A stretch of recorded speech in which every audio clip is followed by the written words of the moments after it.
إن الحمد لله نحمده ونستعينه ونستغفره ونؤمن به ونتوكل عليه ونعوذ بالله من شرور أنفسنا ومن سيئات أعمالنا من يهده الله فلا مضل له ومن يضلل فلا هادي له ونشهد أن لا إله إلا الله وحده لا شريك له بيده مقاليد السماوات والأرض ملء السماوات وملء الأرض وملء ما بينهما وملء ما شاء ربنا من شيء بعد ونشهد أن محمدا عبده ورسوله وصفيه وخليله بلغ الرسالة وأدى الأمانة ونصح الأمة وكشف الله به الغمة وجاهد في الله حق جهاده فالصلاة والسلام عليه وعلى آله وصحبه أجمعين ومن تبعهم بإحسان إلى يوم الدين أما بعد فقال الله تبارك وتعالى في القرآن الكريم بعد أن أقول أعوذ بالله من الشيطان الرجيم بسم الله الرحمن الرحيم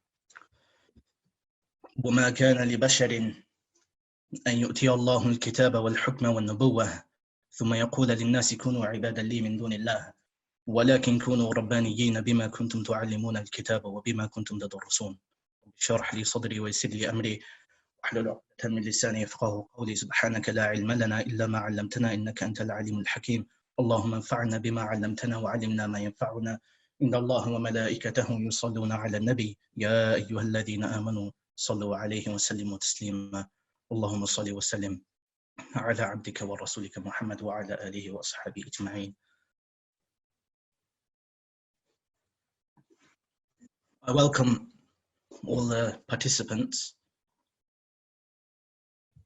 brothers, sisters from England and from outside of England. I appreciate many of you are living in different time zones, including America. Some of you have class in a couple of hours. You're waking up early in the morning.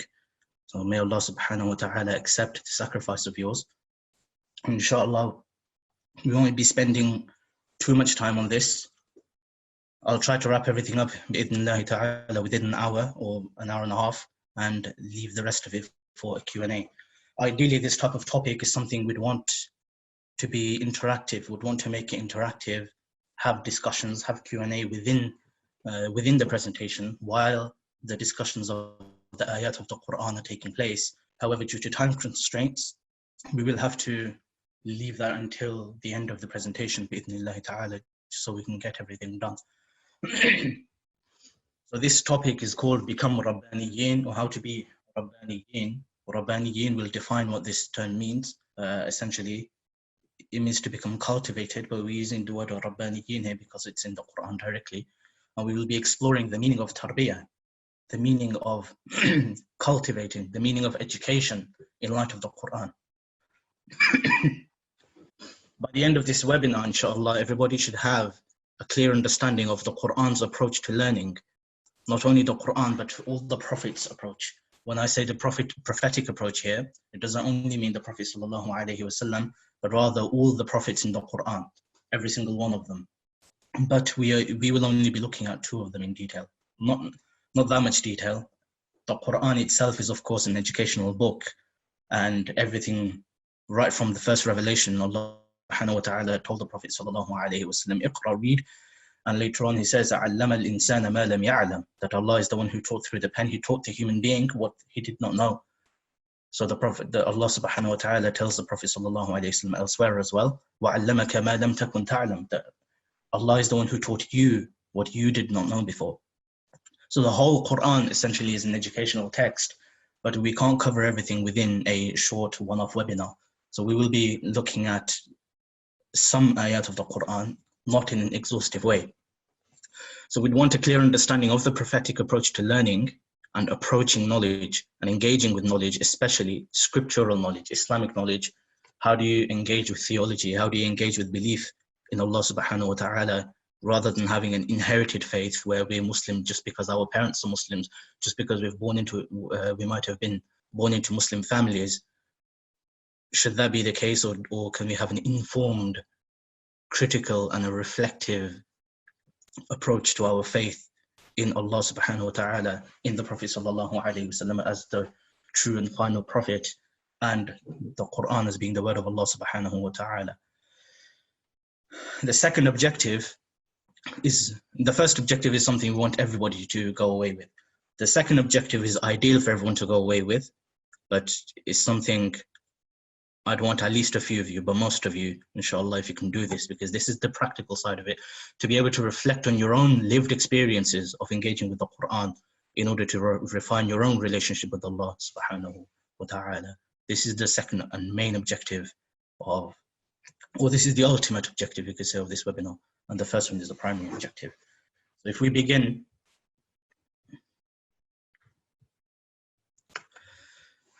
Allah subhanahu wa ta'ala says in ayat number 79 of Surah Al-Imran, we find this ayah that I recited at the beginning, مَا كَانَ لِبَشَّرٍ, no person to whom Allah subhanahu wa ta'ala had given the scripture, wisdom and prophethood would ever say to people, be my servants, not gods. This is a context of Isa alayhi salatu wasalam, the Prophet Jesus, may peace be upon him, where many of his, or those who claim to be his, adhering to his way, they call him God, or they call him the son of God, وَالْعِيَاذُ بِاللَّهِ تَعَالَى.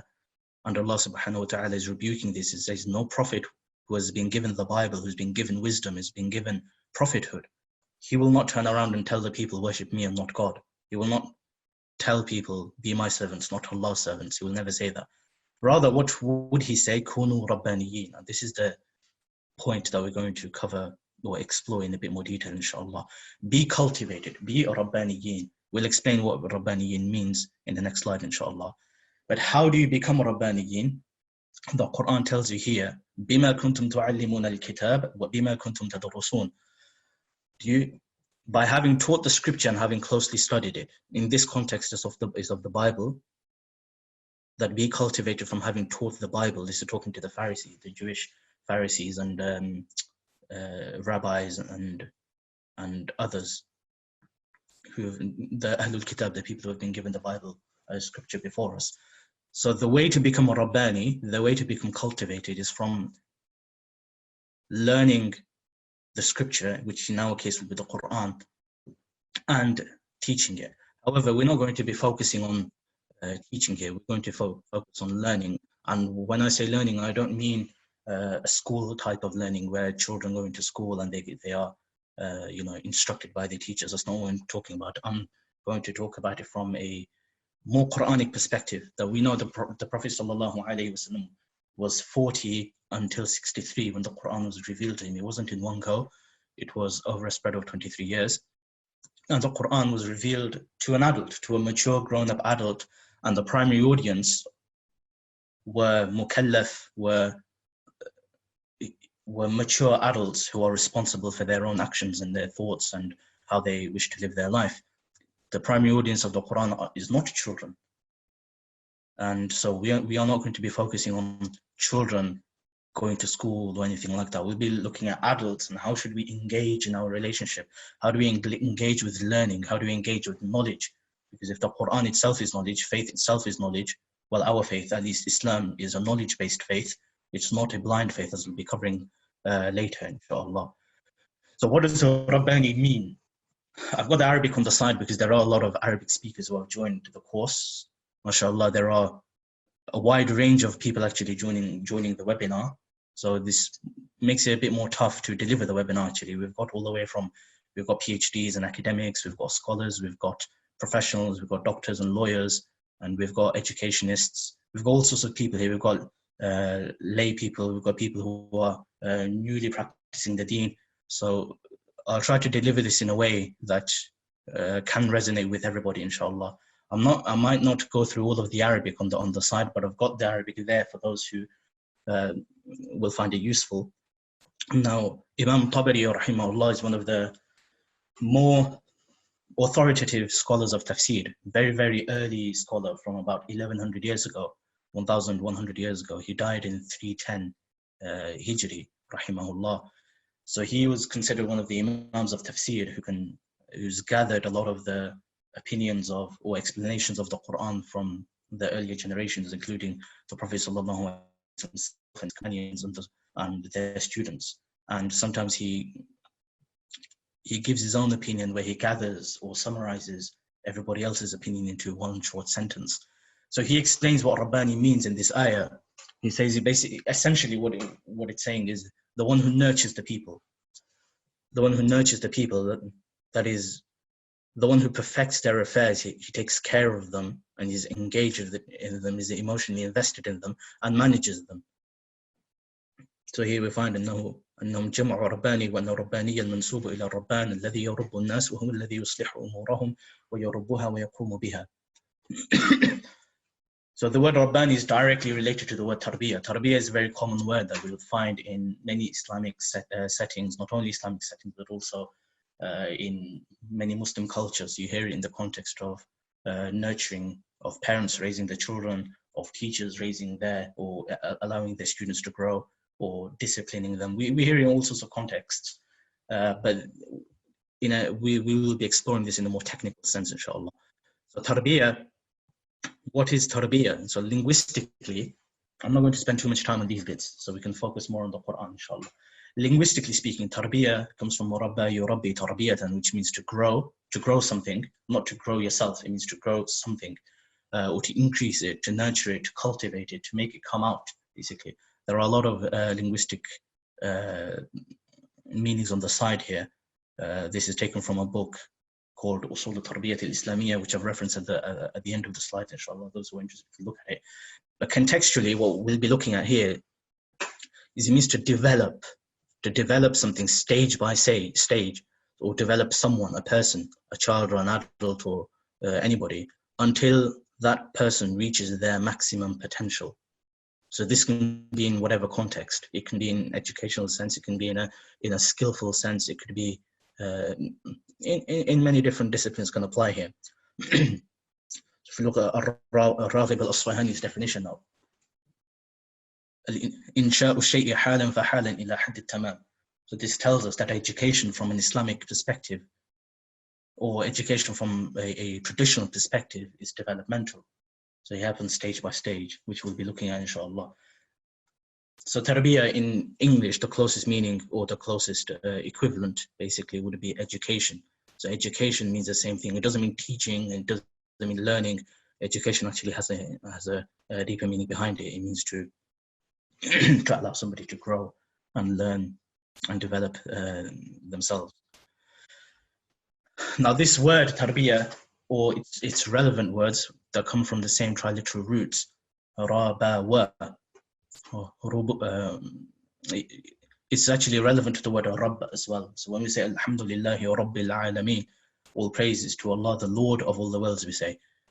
But some translators have actually translated it as educator of the world, educator of the universe. And there's a reason for that. So Rabb actually means somebody who nurtures, cultivates and grows. So Allah subhanahu wa ta'ala is the one who grew every single one of us. He cultivated every single one of us. He allowed us to grow from babies until fully mature adults. So this is why Rabb and Tarbiyah are very, very relevant to one another. Those who speak Arabic, you'll know that the word Rabab is another relevant word, and Rabab means cloud. So the cloud,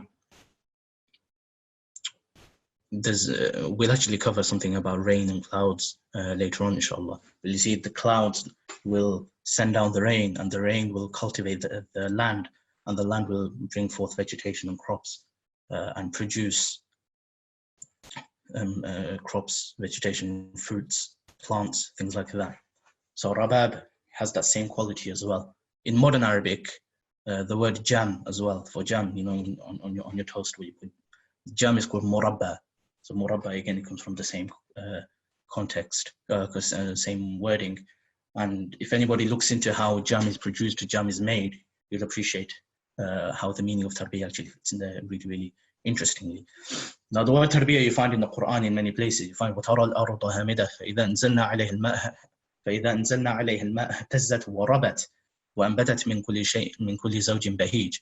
They sometimes see the earth lifeless. Just imagine you have a barren land with no crops, no vegetation, no plants, nothing. Yet when we send down water, is in the royal plural here, that Allah subhanahu wa ta'ala is speaking by himself, it quivers and grows, that the land will grow and produce every delightful kind of plant. We also find in the very famous ayah of the Qur'an that every Muslim would know and have heard of, وَاخْفِضْ لَهُمَا جَنَاحَ الذُّلِّ مِنَ الرَّحْمَةِ وَقُلْ رَبِّ ارْحَمْهُمَا كَمَا رَبَّيَانِي صَغِيرًا.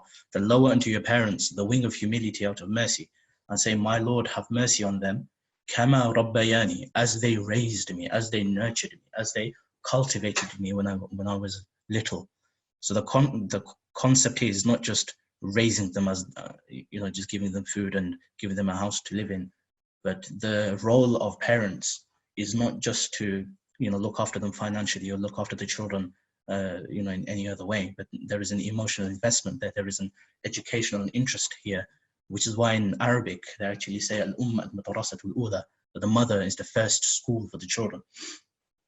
We also find Fir'aun when he rebuked Mūsā عليه salatu وسلم. Now there's a context here that we're not going to go into too much, but essentially Mūsā عليه salam grew up in the house of Fir'aun. Fir'aun was the pharaoh of Egypt, who's essentially the ruler of Egypt. So Mūsā عليه salam grew up as a prince in the ruler's house.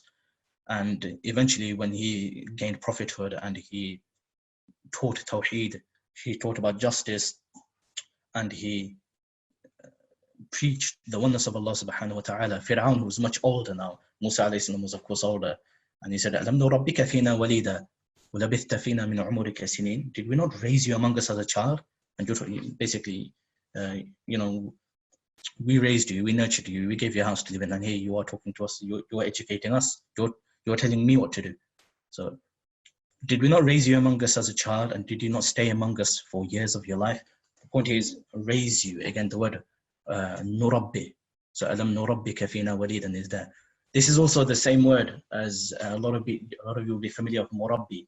Murabbi means educator in Arabic, and in languages like Bangla we hear the word murabbi for an elder, and although we just use it for any elder, but it actually comes from the Arabic word murabbi, which means educator. So in those of us who live or who come from rural lands and have village type of upbringing, you'll see it's very community based, that every elder is considered somebody who can discipline you, who raise you. It's a generation that raises you. It's not just your parents or just your household who raises you. The whole village will be raising everybody's children essentially. So it's a very interesting concept.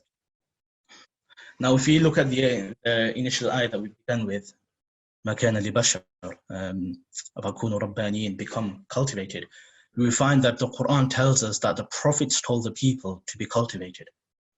The prophets, in particular Isa alayhi salatu wasalam, but it extends to all other prophets as well, to be cultivated or grow by doing two things: studying the Bible, which in our case is the Qur'an, and teaching it. So of course this means the only way the way to become a Rabbānī today, and in the past and today and in the future as well, is by gradually developing ourselves, is to do Tarbiyah, or to go through Tarbiyah through our study of the Qur'an. Now although here it's about studying the Qur'an and teaching it, we're not going to focus on the teaching side of it. That will take many other sessions, and it's not in line with my objective for the webinar here. Here it's all about our personal relationship with the Qur'an, our personal relationship with Allah subhanahu wa ta'ala, and our personal commitment to faith. So I'll be focusing only on how a believer should approach the Qur'an. Now this will apply to everybody, whether you've just started practicing yesterday, praying your 5 times salawat yesterday, or you're fully seasoned academic with a PhD in Islamic studies and studied Arabic, you studied Qur'an, tafsir, Ḥadīth, aqidah, fiqh, everything, or all the major sciences. It will be relevant to everybody, because your attitude or approach to the Qur'an will differ, but the core of it will be the same, inshallah. So now, what model of Tarbiyah do we find in the Qur'an? How does the Qur'an approach education? How does it tell us to engage with learning? In Islam, broadly speaking, which includes the Ḥadīth, we find a concept of Talab al-ilm. And Talab al-ilm means to seek knowledge. It doesn't mean to gain knowledge or to acquire knowledge. Sometimes we hear that quite a lot, acquisition of knowledge, or you're gaining knowledge from somebody. The Islamic narrative, more specifically, is Talab al-ilm, to seek the knowledge. And you could say this is a form of active learning, or you actively go and seek something. And we find the Qur'an resonating with the same sentiment. أَفَلَمْ يَسِيرُوا فِي الْأَرْضِ, have they not traveled the earth? فَتَكُونَ لَهُمْ قُلُوبٌ يَعْقِلُونَ بِهَا. So their hearts may reason. So hearts may reason. أَوْ آذَانُ يَسْمَعُونَ بِهَا. Or their ears may listen. So this, your heart's reasoning, this will cover all rational sciences and philosophical sciences. And ears may listen. This will cover all knowledge that you gain through testimony and through hearing and through learning from other people's experiences. Elsewhere in the Qur'an, we also find أَعْيُنُ يُبْصِرُونَ بِهَا, that through don't they have eyes through which they see, which will cover all empirical sciences as well, which are covered by physically examining something or looking at something, observation. So the Qur'an says, فَإِنَّهَا لَا تَعْمَى الْأَبْصَارِ. It is not the eyes that become blind, وَلَكِنْ تَعْمَى الْقُلُوبُ الَّتِي فِي الصُّدُورِ. But rather it is the hearts in the chests that become blind. And if I focus here carefully, have they not traveled the earth? So their hearts may reason, their ears may listen. This tells us we need to be active learning, or we have to be active learners, that the Qur'an is telling us about the people who do not believe. But don't they travel the earth? They go around everywhere. They go to different countries. They go to Syria. They go to Yemen, especially within the Quraysh context. That they were in Mecca, and every winter they used to go down to Yemen, and every summer they used to go to Syria for business trips. And throughout their journeys, of course, there's a lot of signs or a lot of sights to see as well, through which if somebody reflects, they can conclude the oneness of Allah subhanahu wa ta'ala. So the Qur'an tells here, have they not traveled the earth and thought about things? Have they not reasoned about things? Do they not listen to stories and incidents and events that's happened around them? And don't they take a lesson from it? This is essentially what the Qur'an is saying. So remember, look at this, قُلُوبِ يَعْقِلُونَ بِهَا. Hearts may reason. So then you look at the next bit, it's not the eyes that become blind, but it's the hearts in the chest that become blind. So if you're not reasoning with your heart anymore, then you are the blind person. If you're not reasoning, if you're not thinking, if you're not reflective, you're not critical, according to the Qur'an, that person is the blind person. Again, what do we see in the next bit? فَلَا يَتَدَبَّرُونَ الْقُرْآنَ أَمْ عَلَى قُلُوبٍ أَقْفَالُهَا. Will they not then contemplate the Qur'an? Or do some hearts have their locks on them? A very powerful verse of the Qur'an. And we find later in another ayah as well, أَفَلَا يَتَدَبَّرُونَ الْقُرْآنَ, the same beginning. Do they not then contemplate the Qur'an? وَلَوْ كَانَ مِنْ عِنْدِ غَيْرِ اللَّهِ لَوَجَدُوا فِيهِ اخْتِلَافًا كَثِيرًا. Had it been from other than Allah subhanahu wa ta'ala, they would have found in it much incongruity. That a lot of it, there'll be discrepancies and differences and contradictions in the Qur'an, but they can't find this. So if you look at it, this context is not of, it's not talking to scholars, it's not talking to people who are experts in the Qur'an. It's talking to the kuffar. It's talking to those who don't believe in Tawheed. They don't believe in the Prophet sallallahu alaihi wasallam. They don't believe in the Qur'an as being true. They're not even Muslim, but it's telling them, why don't you reflect on the Qur'an? If you reflect on the Qur'an, be critical. Yes, look for differences, look for contradictions. Look for it. You're not going to find it. If you don't find it, then accept that the Qur'an is from Allah, because it's completely perfect. That had it been from somebody else, had it been from a human being or from a jinn even, then there would have been some kind of imperfection there. But the fact that everything in the Qur'an is completely perfect shows that the being that it came from is also perfect, and that can only be a non-mortal. It'll be Allah subhanahu wa ta'ala. The point I'm stressing on is that the context here is of the non-Muslims. So we being Muslims, shouldn't we have even more zeal to ponder over the Qur'an? And instead of being told things like, oh, we're not supposed to ponder over the Qur'an has got 100 ways of interpreting the Qur'an. You don't end up making a mistake and doing DIY interpretations, those types of things. We don't need to go into that discussion, but essentially that's not what we're talking about. We're not talking about in-depth exegesis of the Qur'an or interpreting the Qur'an and issuing laws and placing judgments based on it or deriving theological points necessarily. This is not what we're talking about here. That's a scholarly thing, and that can stay with scholars or experts, as we have with every field. But the point of the Qur'an about the oneness of Allah subhanahu wa ta'ala, belief in the last day, the stories of the prophets, the parables in the Qur'an, those types of things. There's no harm in reflecting on it, reading a translation if you don't know Arabic. Those of you who do know Arabic, then to read a tafsir or something on the side, to go to the duruus of the scholars, and to have your own personal reflections as well. You see something like Surah Yasin, for example, which is a common favorite among a lot of the Muslim community. Surah Yasin, there's no laws in there. There are no legal verses in there. Everything in there is actually about da'wah. It's about reminding yourself of the next life, fixing your character in this life, those types of things. Pondering over that, reflecting over that, reading a translation of that, it's not going to deviate you. Allah subhanahu wa ta'ala says elsewhere in the Qur'an, in Surah Al-Baqarah actually, about the Qur'an itself, that يُضِلُّ بِهِ كَثِيرًا وَيَهْدِي بِهِ كَثِيرًا. That Allah misleads people through the Qur'an and He guides people through the Qur'an. So people sometimes use this to say, oh, we shouldn't actually study the Qur'an because you might become deviated. However, Allah says in the very next sentence that وَمَا يُضِلُّ بِهِ إِلَّا الْفَاسِقِينَ. The only people that Allah subhanahu wa ta'ala will mislead through the Qur'an are those who are transgressors and sinful and have an evil intent to begin with. If you are sincere and you are genuine, you want to learn about Allah, you want to learn about the Qur'an, you want to know about how to live your life in a way that's objectively good, and there's a meaning in there, rather than trying to please, some type of people or a community or a society or a dominant narrative or a philosophy. You want to know exactly, you want to leave all of that, or you want to transcend all of that, go beyond the narrative of the people, and you want to see what does Allah subhanahu wa ta'ala Himself tell us. There's nothing wrong with that. If you are sincere with it, then Allah will guide you.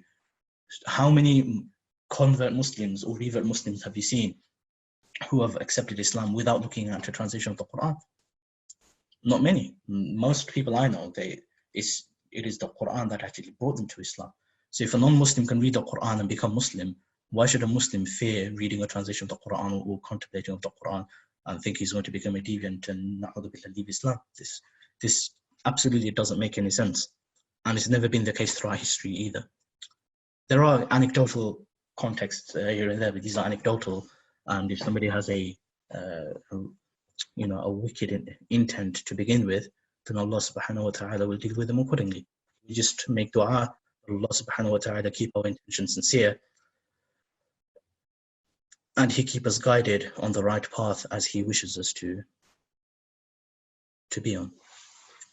So that's a few verses of active learning, or a few verses on Talab, seeking knowledge and being reflective, being critical. Next slide, we're looking at blind faith. So a lot of people look at Muslims as though, you're just Muslim because your parents are Muslim. There's no meaning behind your faith. If you were born into a Hindu family, you would have been a Hindu. If you were to be born into a Christian family, you'd be a Christian. You're only Muslim because your parents are. That might be the case with many people, but that's not what the Qur'an tells us to do. So we need to be Muslim because Islam is true. We need to be Muslim to the point that if, وَالْعِيَاذُ بِاللَّهِ لَا سَمَحَ اللَّهُ, may Allah subhanahu wa ta'ala not let this happen. Let's say somebody's family just en masse leaves Islam for whatever reason. Would you still be Muslim? Just imagine, la samah Allah, your parents, your brothers and sisters, your wives and children, your husbands, everybody just suddenly decides that, we don't believe in this anymore. Do you go with the flow and leave Islam as well? Or do you think, hold on a minute, no, Islam is actually true. I believe in the oneness of God, the one Allah subhanahu wa ta'ala. I believe in the Prophet ﷺ as being the true prophet, the final prophet, and I believe in the Qur'an as being truly from Allah as well. That's the type of faith that you want to have, and that's the type of meaningful engagement that you want to have. So here, the Qur'an itself actually criticizes blind faith. وَإِذَا فَعَلُوا فَاحِشَةً قَالُوا وَجَدْنَا عَلَيْهَا آبَاءَنَا وَاللَّهُ أَمَرَنَا بِهَا. That when they commit an indecency, they say, we found our fathers practicing it, our forefathers. Even in Bangla, you hear things like "Amdad basta sengte khursain," or in Urdu, "Hamare baap dada," or "Hamare bade." These types of sentences, and in English, you'll hear as well that this is, our people have been doing this, or our elders, or our fathers, or this is the tradition that we're from. These are our values. You'll hear a lot of buzzwords.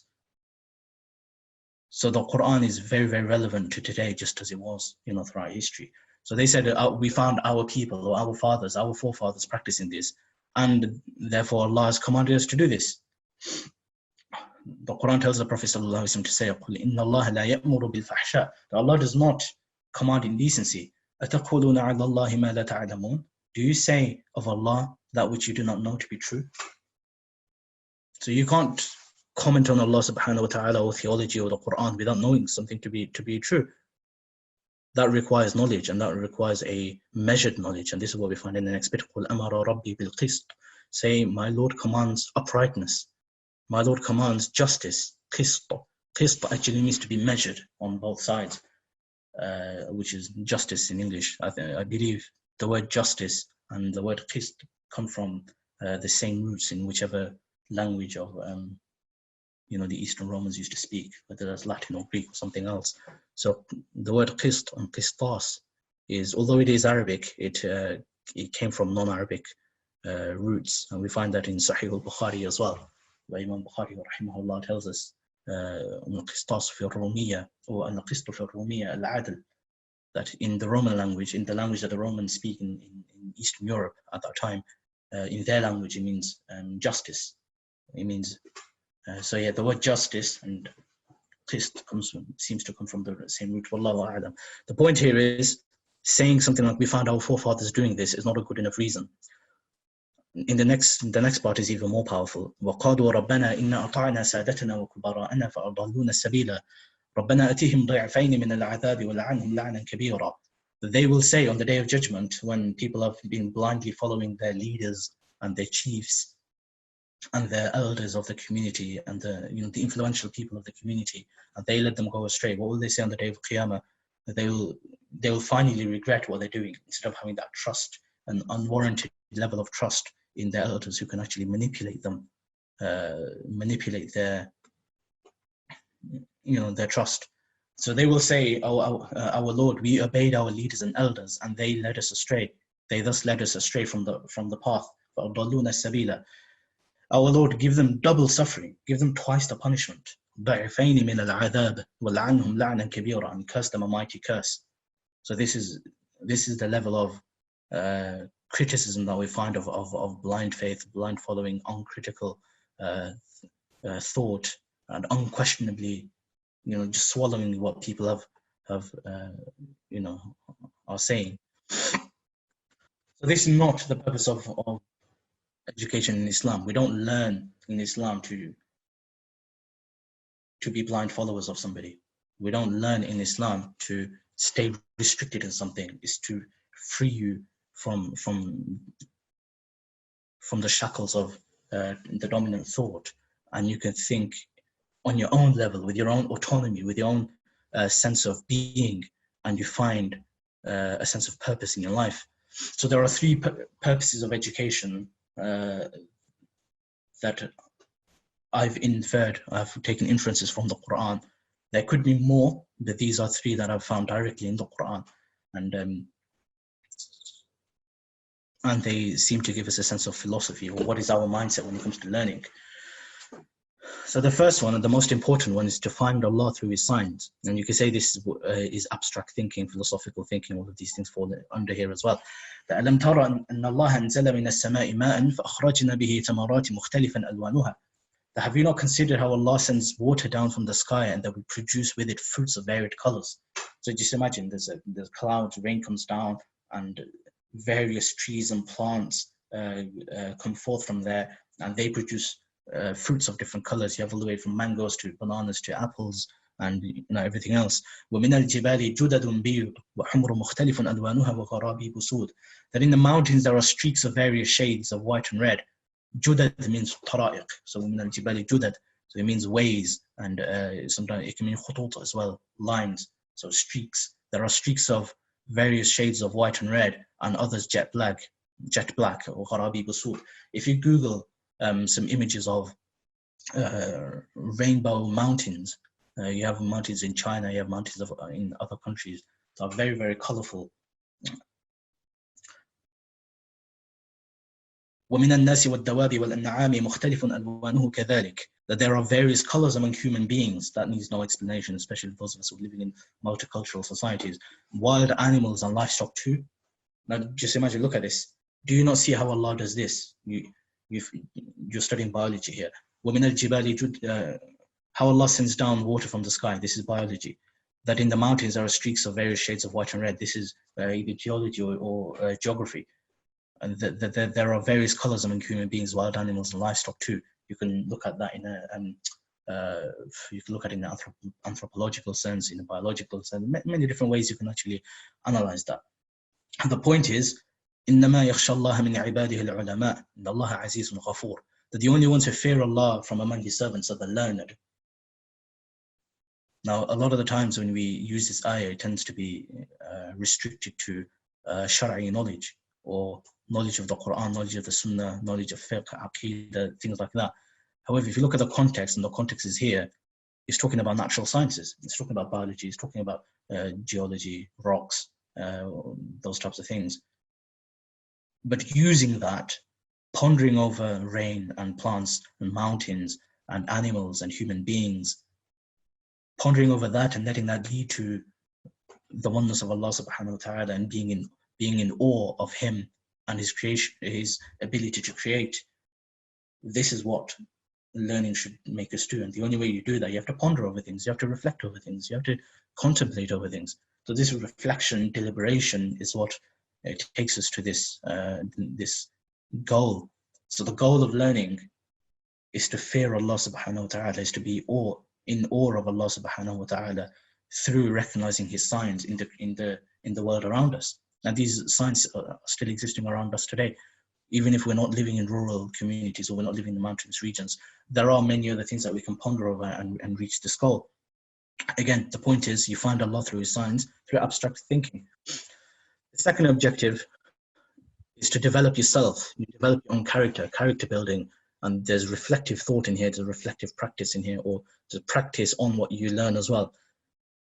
Again, when the Qur'an criticizes the Banu Israel, it says, أَتَأْمُرُونَ النَّاسَ بِالْبِرِّ وَتَنْسَوْنَ أَنفُسَكُمْ وَأَنْتُمْ تَتْلُونَ الْكِتَابَ أَفَلَا تَعْقِلُونَ. Are you ordering people? This is talking about the Pharisees and the rabbis, who would tell people, do this and do that, or this is how you do something, this is how you not do something, but they're not acting upon it themselves.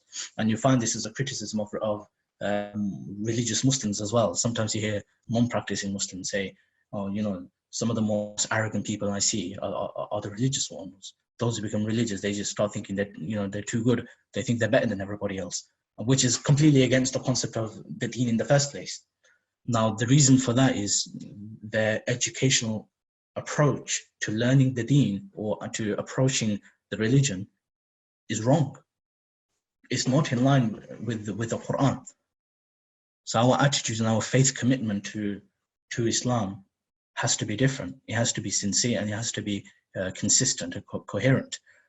So here, Allah subhanahu wa ta'ala tells them, are you ordering people to do what is right and forget to do it yourselves, even though it is you who read the Bible?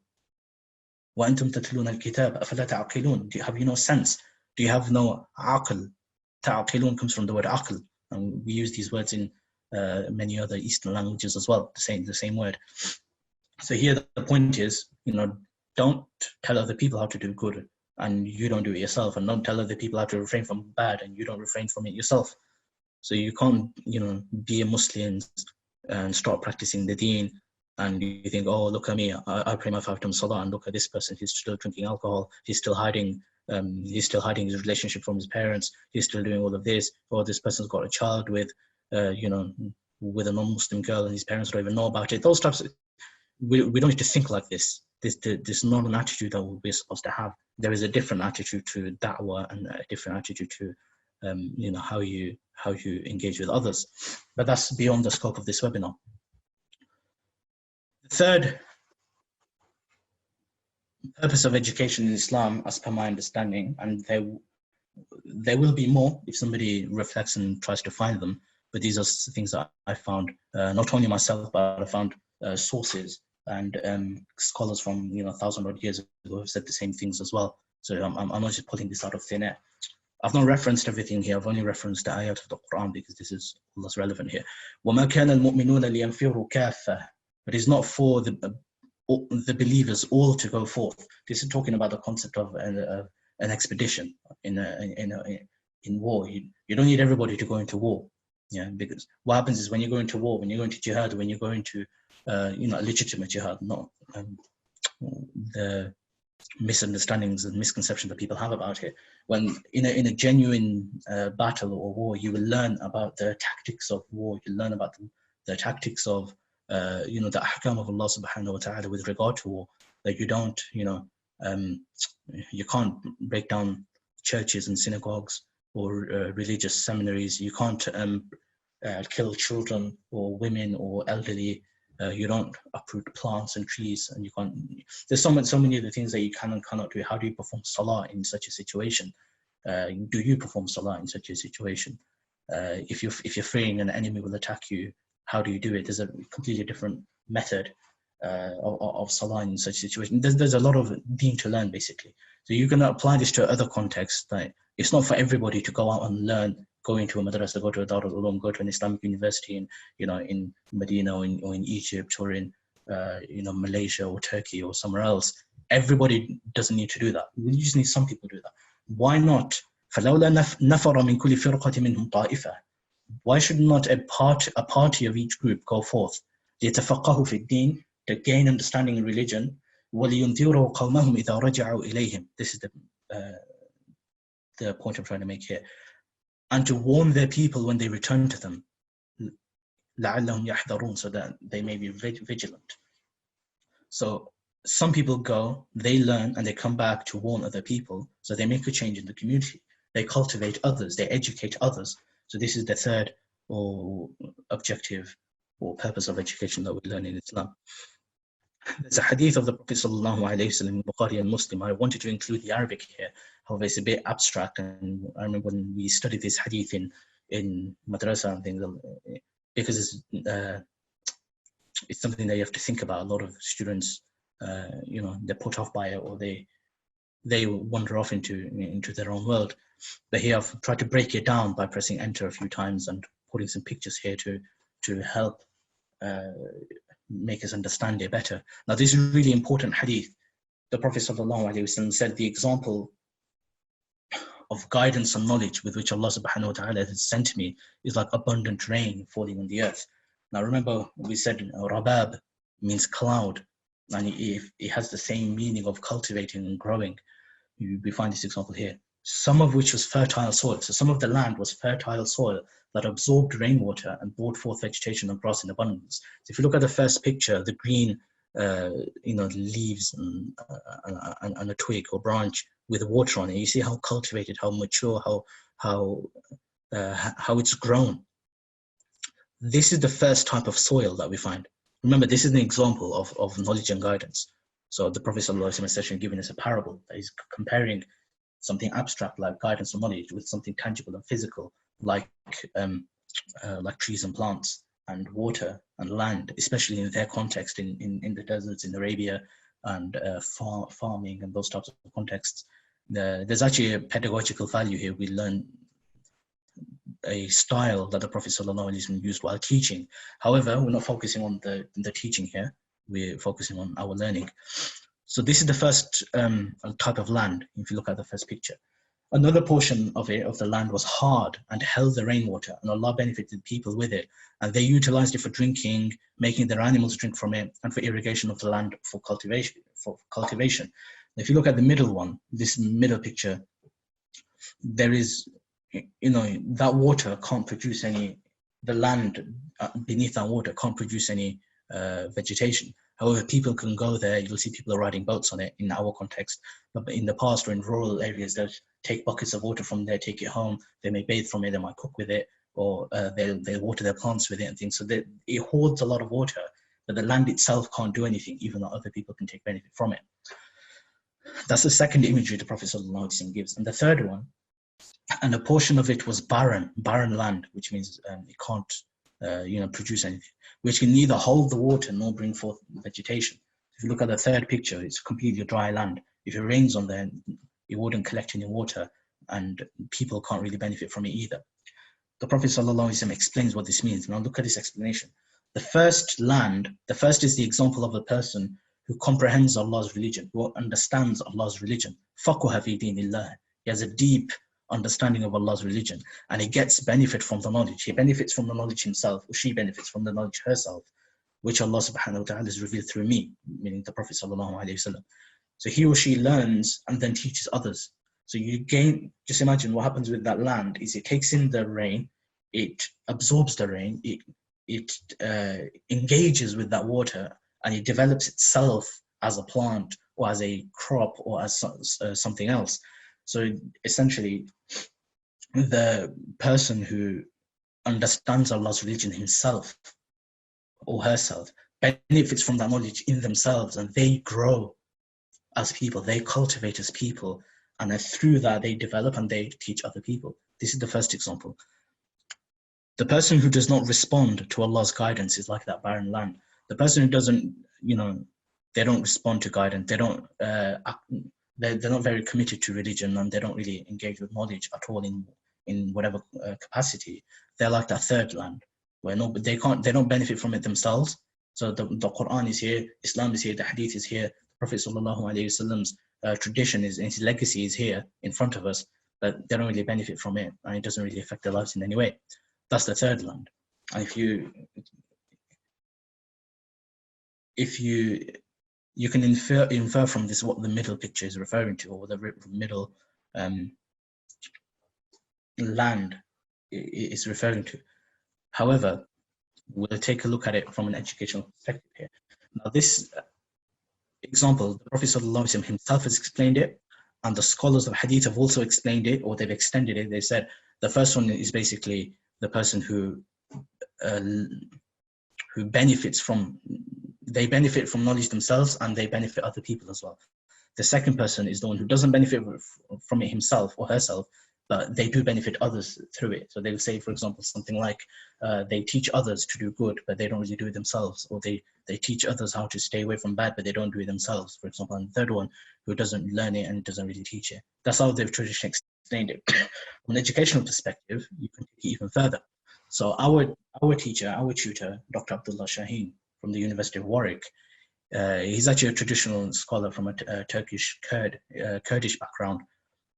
He's a traditional scholar studying in Turkey, and he did his PhD in England.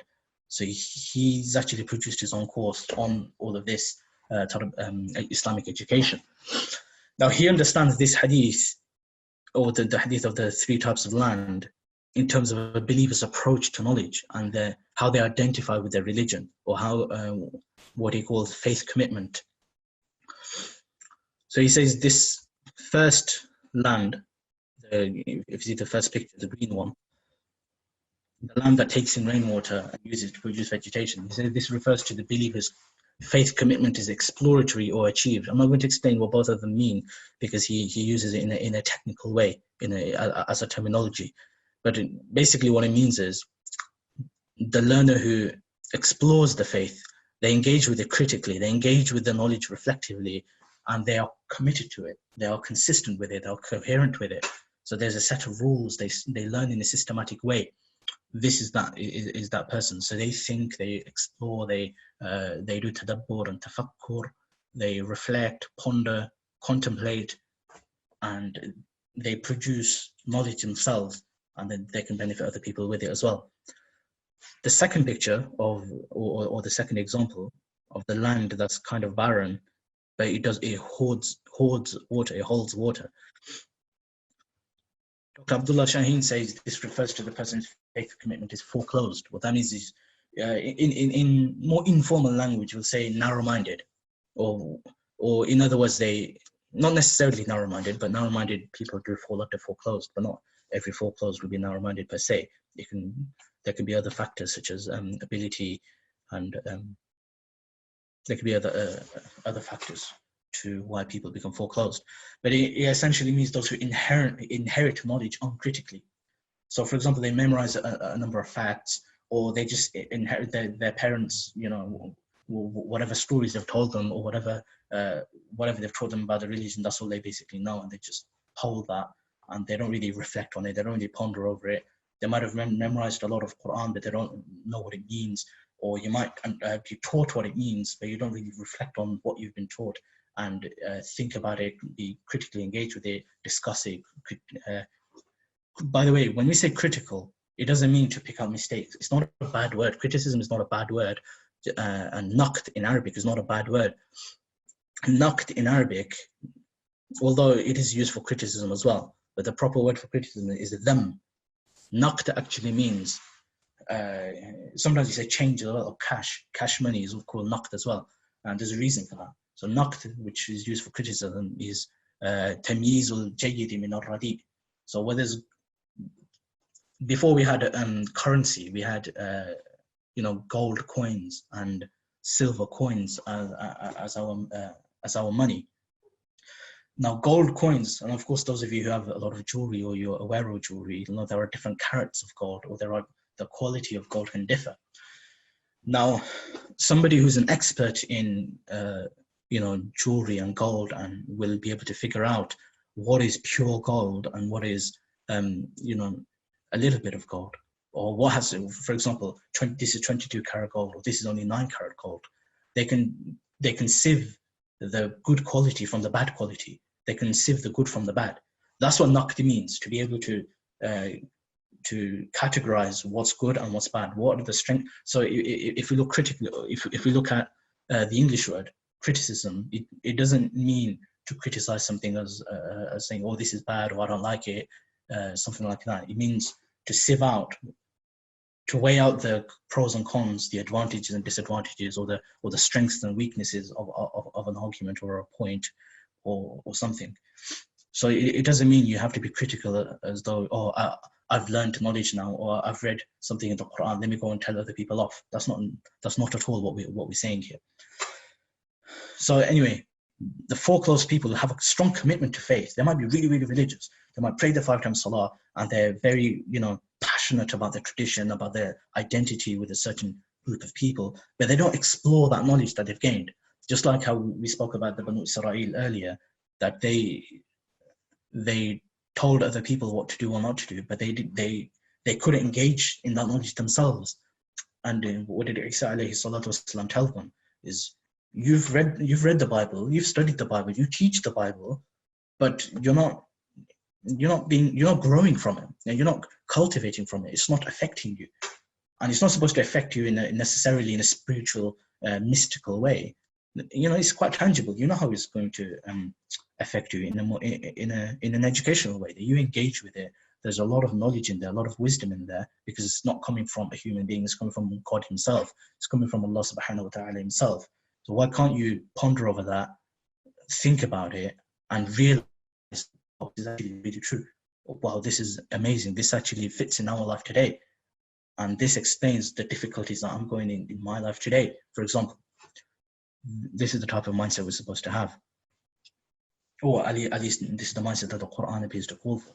Now the third land, the barren one, that a person who does not respond to Allah's guidance is like the barren land. This refers, according to Dr. Abdullah Shahin, to the one whose faith commitment is diffused. And what that means is, again, that's a technical word, where there's no commitment to the faith and there's no exploration of the faith. And you find a lot of people like this who, they don't really come from practicing backgrounds. They don't really have many Muslim friends when they go to school.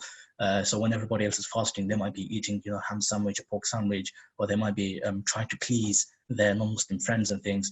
And then they eventually leave, they go to university, they start drinking, they start doing all sorts of other things. Eventually, a lot of people do leave Islam. A lot of these Muslims do leave Islam. So if you look at their life, they don't really have a commitment to Islam in the first place. And they don't really have, they've never explored the faith in a critical and in a reflective way. They've not had that. So they've not had Islam in the first place to be able to, they've not had an attachment with it. Their only attachment was the fact that they were born into it. Or there's multiple reasons. I can't generalize it. There are people who have, their parents were overly strict on the deen, or they had a foreclosed attitude where there was no scope for questioning, being inquisitive, asking a question, wanting to learn more. You'll only get, hit or beat up or abused or something like that. And that makes them resentful of Islam, and then they eventually leave. That's one reason. Another one is, they didn't really have a commitment in the first place, or they weren't bothered about it in the first place. They weren't really engaging or exploring, reflecting on the Qur'an, on its meaning. Sometimes, when we go to maktab as children, we have, we learn alif ba ta, we learn the alphabet, we learn how to read the Qur'an, and we learn how to perform our salah, and that's about it. Now, alhamdulillah, a lot of things are changing, but I'm talking about the late 90s, early 2000s, early 2000s when we were studying. We had, none of this stuff, none of these things were there. And we think all these new things that are coming about, teaching them the meanings of the Qur'an, teaching them Ḥadīth, teaching them all sorts of other things, teaching them about Islam as a faith, as a philosophy, or proving the existence of God in an objective way, to tackle atheism, to tackle all these different shubuhat or doubts that people can have growing up as minorities in a non-Muslim country. We think these things are new. We think, these things are coming up, in a modern world, in an urban world. Yes, it is coming from an urban world, but it's not necessarily modern. We look into the past; these things have happened, a long time ago. The Prophet ﷺ, look at how he taught the Qur'an, how he engaged with children. That's a whole other topic in itself. We're not going to go there. We're focusing on the Qur'an itself and not so much the Ḥadīth here. We find that scholars like Ibn Sina, who was very, very famous for medicine, Avicenna in the Western world, he actually suggests, or he actually advocates. Now, he wasn't even an Arab, by the way, so he was Persian. He spoke Arabic, of course. He was a scholar, but in his Persian context, the apparent would be that these children grew up not speaking Arabic. They were speaking Persian. They were speaking their own native languages. Now, Ibn Sina says that these 6-year-olds, who you teach Qur'an to, the Qur'an should be one of the first things you teach them, not only in terms of its reading, but also in terms of its morals, its stories, and its meaning as well. Because these meanings, these stories, these morals, and the teachings of the Qur'an will be enough for them to cultivate themselves to become morally upright people, and they can contribute to the society around them. That can't happen if you don't teach them the meaning.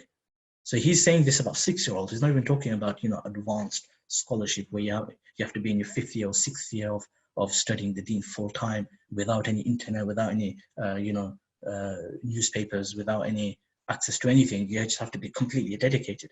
Yes, that is important. Yeah, we need a dedicated community to do that.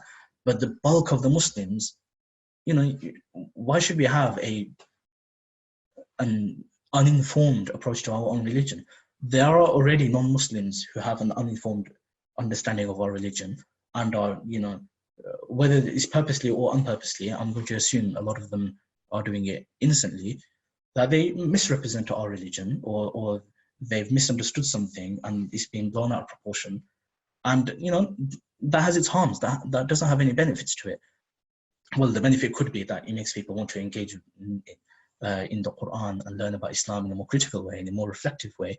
And that gives them strength and confidence as believers.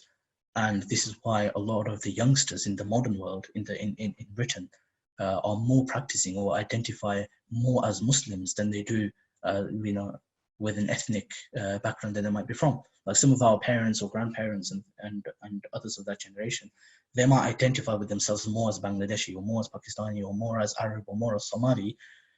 But our generation, that all comes second. We do identify with our whatever backgrounds we come from, including being British, but more so we identify as being worshippers of Allah and followers of the Qur'an, followers of the Prophet sallallahu alaihi wasallam, in an intellectual, academic way.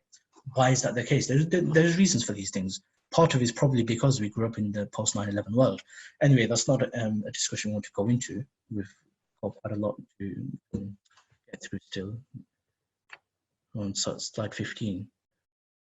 So here we're going to look at examples from the prophets. So we're going to start with our Prophet sallallahu alaihi wasallam, because this is the Prophet sallallahu alaihi. This is the Prophet whom we follow, whose way we follow.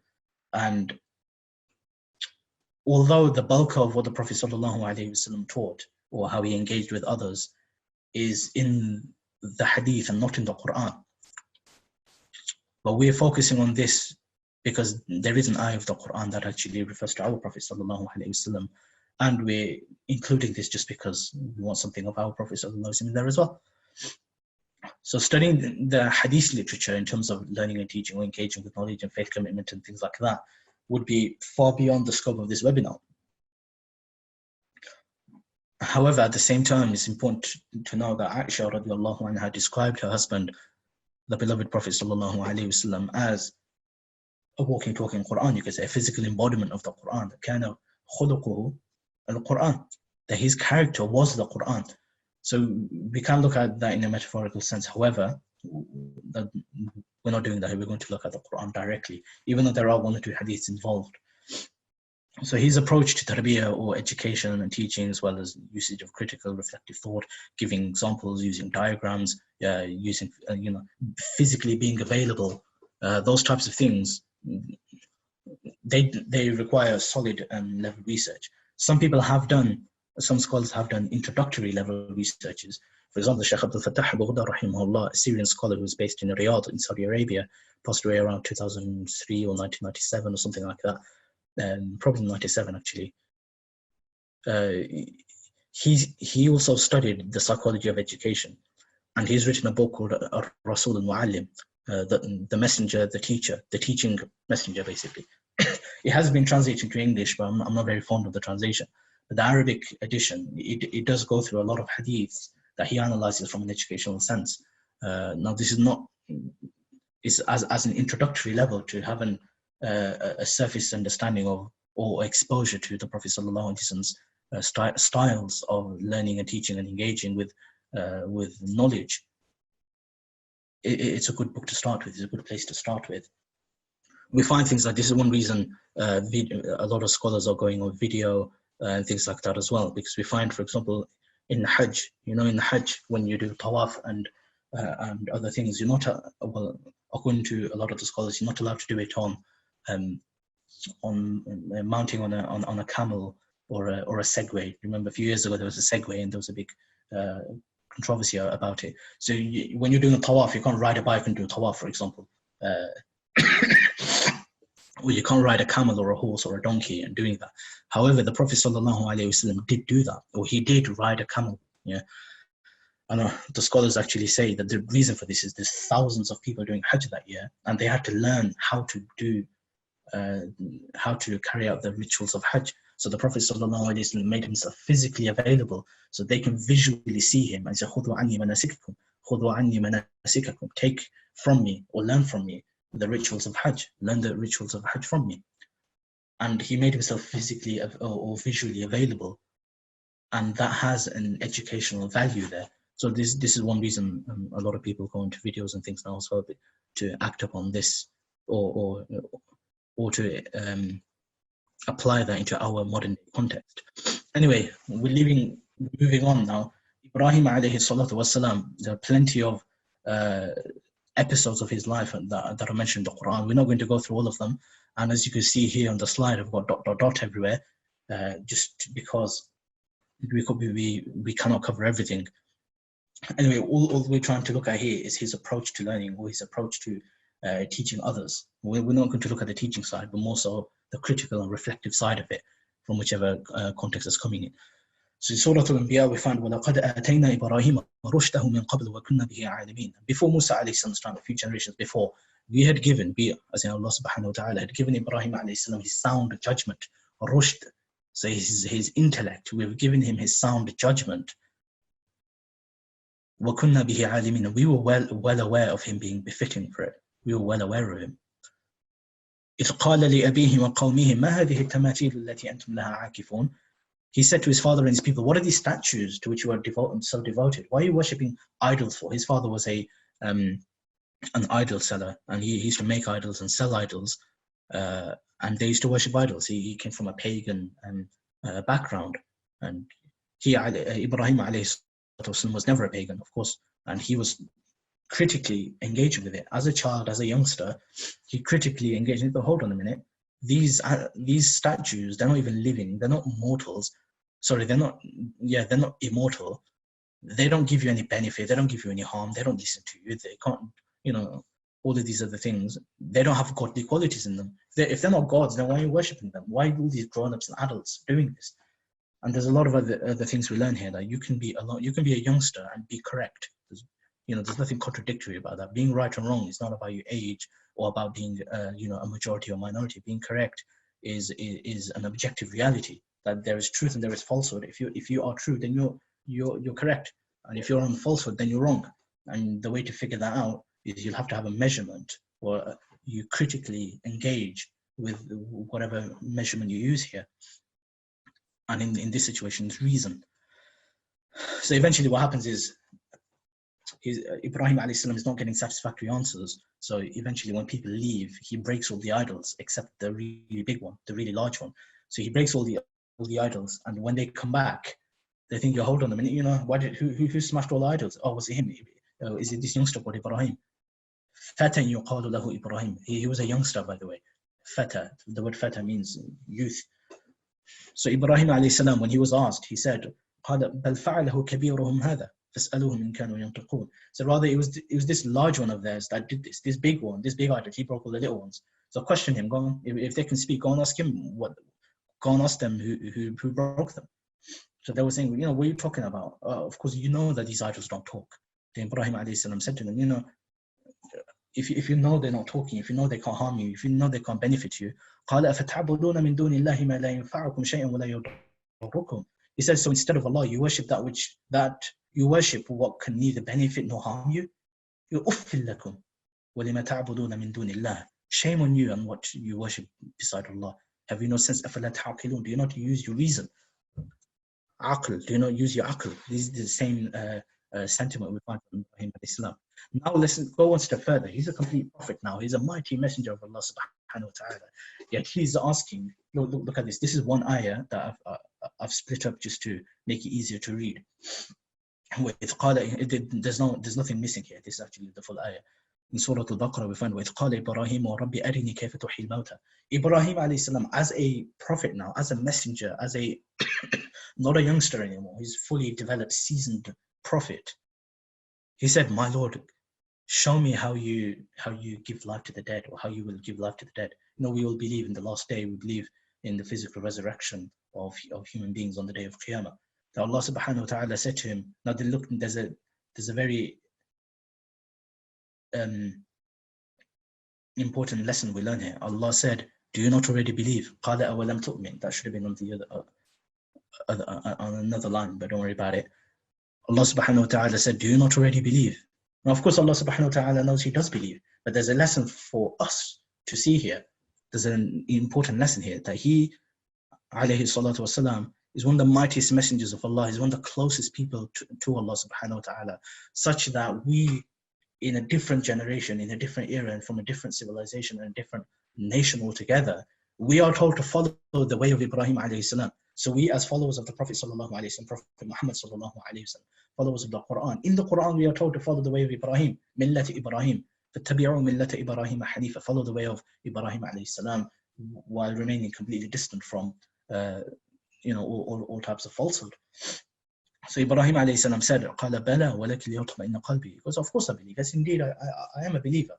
I'm not doubting, but it's just to put my heart at rest. I just want to see how you do it. I'm just curious about it.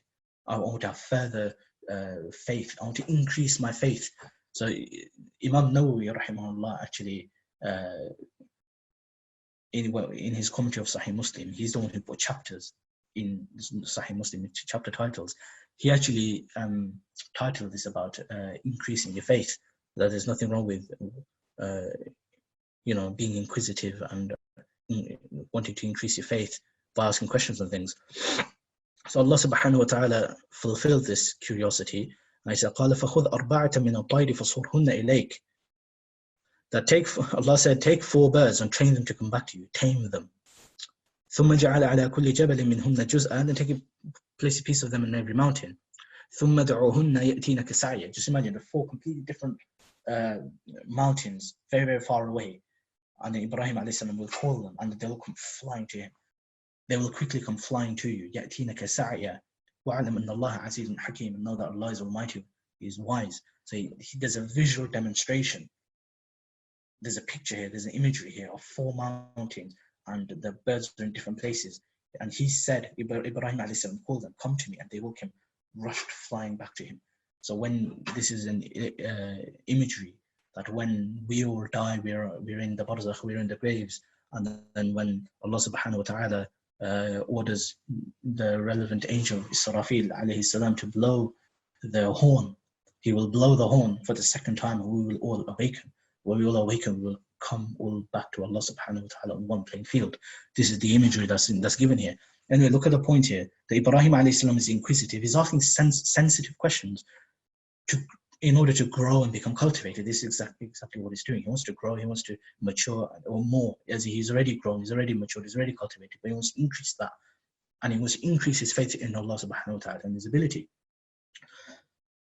So if you want to learn, if you want to grow, if you want to have a more meaningful relationship with, and be confident as a believer in God, believing in Allah subhanahu wa ta'ala, as a believer in the Qur'an and the Prophet sallallahu alaihi wasallam, naturally you'll have to ask uncomfortable questions.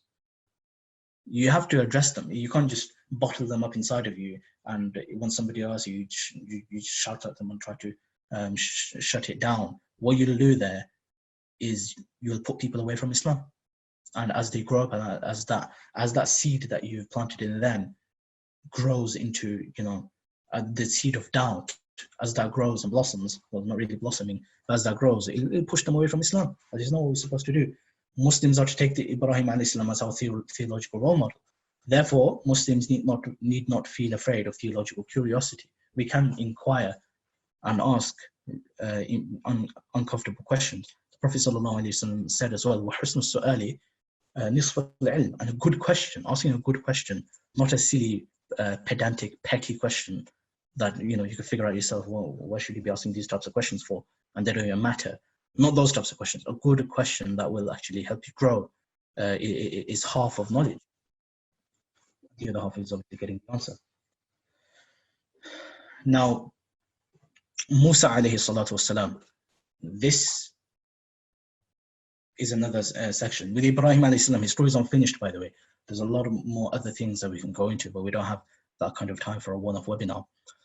Mūsā alayhi salam, in Surah al-Kahf, there is a story with regard to his seeking of knowledge, his adventure in finding a new person whose knowledge he doesn't have. Now, there's a context here that Mūsā alayhi salam was once delivering a sermon to the Banu Israel, and they had asked him, who's the most knowledgeable person?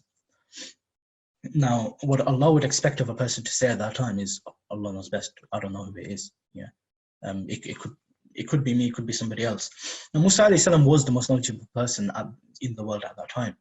But he said, and he rightfully said, I'm the most knowledgeable person. I am the one with the most knowledge at this particular moment in time. And he was rightful to say that. He didn't say it in a boastful way. Now, Allah subhanahu wa ta'ala wanted him to show him something, that yes, you might be the most knowledgeable person, human being right now, but it doesn't mean you know everything. There are some things that you do not know. And this context is important because there'll be an objection to this shortly. Now here we find with قال موسى لفتاه لا أبرح حتى أبلغ مجمع البحرين أو أمضي حقبا. I recall when Mūsā alayhi salam said to his young assistant, this young assistant was Yusha ibn Nun, Prophet Joshua alayhi salam, I will not rest until I reach the junction of the two seas, even if it takes me years. Meaning he'll carry on traveling, because he was in Palestine at the time, or Egypt, or whenever it happened, probably Palestine, and he had to travel somewhere to a certain place to find a certain individual. And I've skipped a few ayat here, so I'm going from 60 to 66 because this is the relevant part. قال له موسى هل أتبعك على أن تعلمني مما علمت رشدا. So see how he's eager to actively learn. He's traveling so far because he wants to learn, and he's willing to travel for years. If it takes him many years, he wants to learn. So Mūsā alayhi salam eventually finds Khidr radiyallahu anhu, alayhi salam, Khidr alayhi salam, and he says, may I follow you, provided that you teach me some of the sound judgment that you have been taught, some of the rushd that you have been taught. Like Ibrāhīm alayhi salam has a rushd, the same word is being used here. So he's eager to learn. He said, may I follow you, هل أتبعك, provided that you teach me some of this. Not just teach me of what you know, but teach me of what you've been taught, that what Allah has taught you. So again, you see he's eager to learn. Anyway, fast forward a few more verses. We find from طلق حتى إذا ركب في السفينة خرقها قال أخرقتها لتغرق أهلها لقد جئت شيئا إمرا.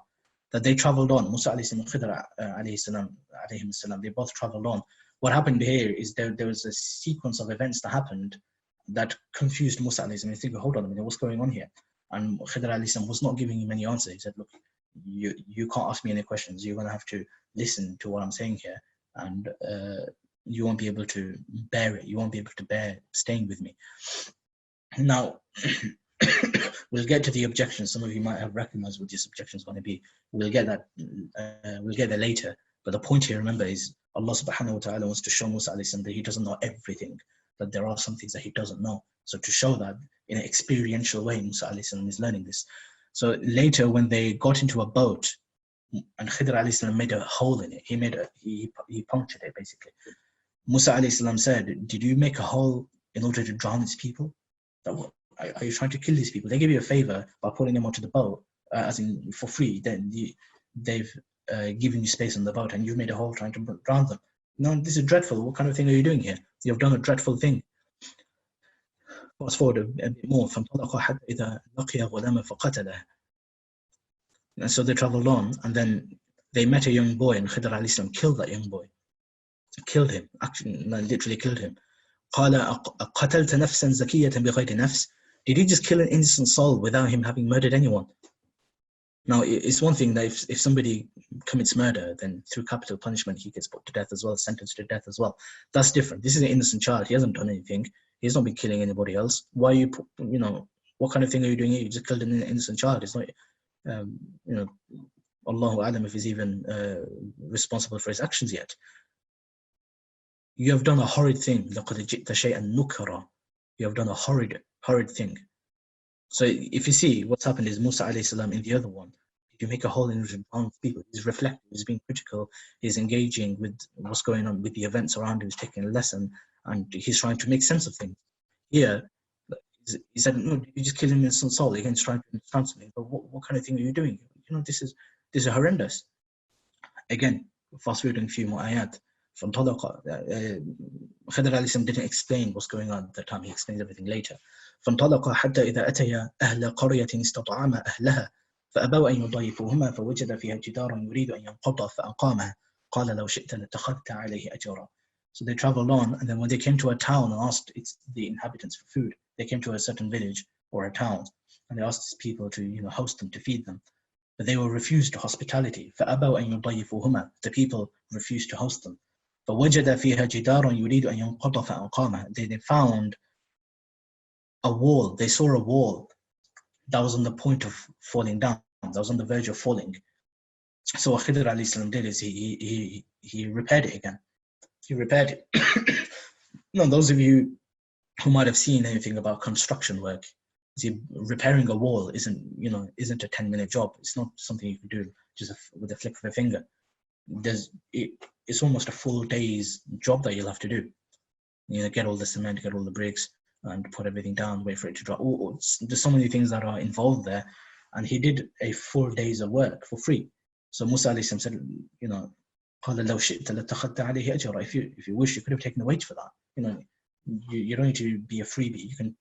You can charge people for these things, and there's nothing wrong with earning a living and earning a livelihood. Even if people are friends, sometimes here's my friend, let me get a discount.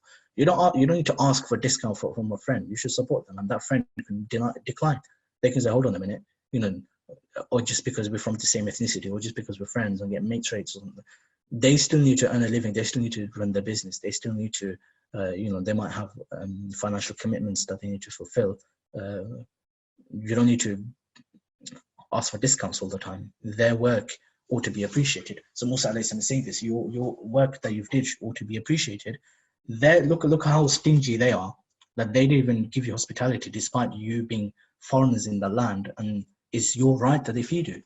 And this is an Islamic teaching, actually. When people come to our towns and we find strangers, visiting our towns, and alhamdulillah, I think this is a trait that we find among Muslims even in Britain, even till today, that strangers come to them and they ask, oh brother, is there any halal food around here, any halal food out there? And they think, hold on a minute, you come to my house, I'll feed you there.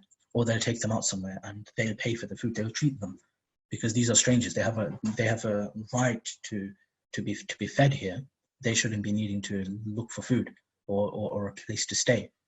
So Islamically speaking, it's actually a right of the person that someone in the community, in the locality, hosts them for at least 3 days.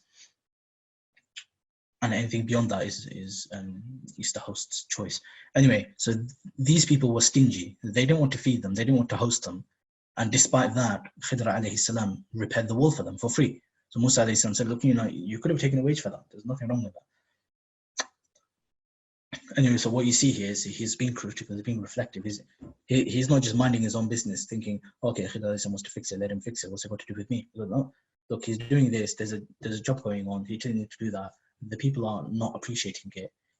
He's being used from Mūsā alayhi salam's perspective. He's being used. So he's being used. You'd want to, fix that. So again, he's engaging with it in a critical way, in a reflective way. So that's the point. The point isn't to tell the full story, which is why I've deleted some of the ayat. It is about showing how Mūsā alayhi salam engaged throughout his educational adventure in a critical and reflective way. Now, this is the end of the examples that we're going through. Now we're going to look at a couple of objections before we open up the floor for Q&A. Somebody could say that this story we just covered of Mūsā and Khidr alayhim as-salam, Khidr alayhi salam expected Mūsā alayhi salam to trust him uncritically, just unquestionably accept everything I'm doing. Is this not against everything we've covered? I think all about being critical, being reflective, understanding what's going on at what particular time. So again, as we said at the beginning, the purpose here, we're focusing on the learning side. We're not focusing on the teaching side. They're two different things. But yeah, to answer it is true. This has been explained in different ways, by the way. Different scholars and academics and others have explained this in different ways. However, I found some of those to be quite convoluted. So my answer is pretty simple. I could be wrong here, I could be very wrong, but I'm drawing from the Qur'an itself. So if it is correct, it's from Allah. If it's not correct, then it's my own inference. Now, yes, it is true that Khidr alayhi salam's approach here was seemingly contradictory to what we've just said about Tarbiyah. But the point here is about Mūsā alayhi salam gaining exposure to a knowledge that he didn't know about. That he said, I'm the most knowledgeable person, and he was right in that. But Allah wanted to show him that there are things that he doesn't know. There are people who know different types of knowledge that he doesn't know. So he had to experience that. So from his perspective, that was met. That was met. The way to do that, if Khidr alayhi salam answered all his questions and he explained everything to him, that he wouldn't realize that there's some things that he's not knowing. Does that make sense? So this is a more profound way for Mūsā alayhi salam to learn this lesson. And Allah subhanahu wa ta'ala taught him this lesson through this particular incident. That's one thing. That said, the focus point of here is not of the practice of Khidr alayhi salam, it's actually that of Mūsā alayhi salam. In Surah Al-An'am, Allah subhanahu wa ta'ala lists a lot of prophets, including Mūsā and Isa and Harun and Zakaria and Idris, many of the prophets alayhim salatu wasalam, starting with Ibrāhīm alayhi salam. And then Allah subhanahu wa ta'ala tells them, أُولَٰئِكَ الَّذِينَ هَدَى اللَّهُ فَبِهُدَاهُ مُقْتَدِهِ. These are the people whom Allah has guided. So through their guidance, you follow their guidance, follow them in their guidance. Khidr alayhi salam is not in this list, but Mūsā alayhi salam is in this list. So Mūsā alayhi salam is in this list of whose guidance we're supposed to follow. So when there's a contradictory approach between Mūsā and Khidr alayhi salam, we Muslims, followers of the Qur'an, are told to follow the approach, the methodology, the mindset and the philosophy of Mūsā alayhi salam, not that of Khidr alayhi salam. Wallahu a'lam. If this is correct, then this is from Allah subhanahu wa ta'ala alone, and if this is wrong, then it's from me, it's from Shaykh. That's one objection.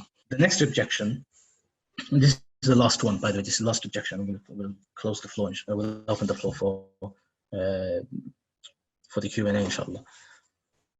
What about the verse of we hear and we obey? Sami'na wa ata'na. The word Islam by definition means to submit, to surrender. Is that not uncritical? How can you surrender if you're asking questions, you're trying to understand something? How can you submit to something if you say, no, I'll only submit if I understand things, if I do all of this? So somebody could ask that question. Again, it's true, yes, Islam does mean surrender, and it does mean to, Islam does call us to submit to Allah subhanahu wa ta'ala's will and his commands unquestioningly. Let's look at the following ayat. وَمَا كَانَ لِمُؤْمِنٍ وَلَا مُؤْمِنَةٍ إِذَا قَضَى اللَّهُ وَرَسُولُهُ أَمْرًا أَن يَكُونَ لَهُمُ الْخِيَرَةُ مِنْ أَمْرِهِمْ. It does not befit a believing man or woman, when Allah and His Messenger have decided a matter for them, that they should have any say in that matter.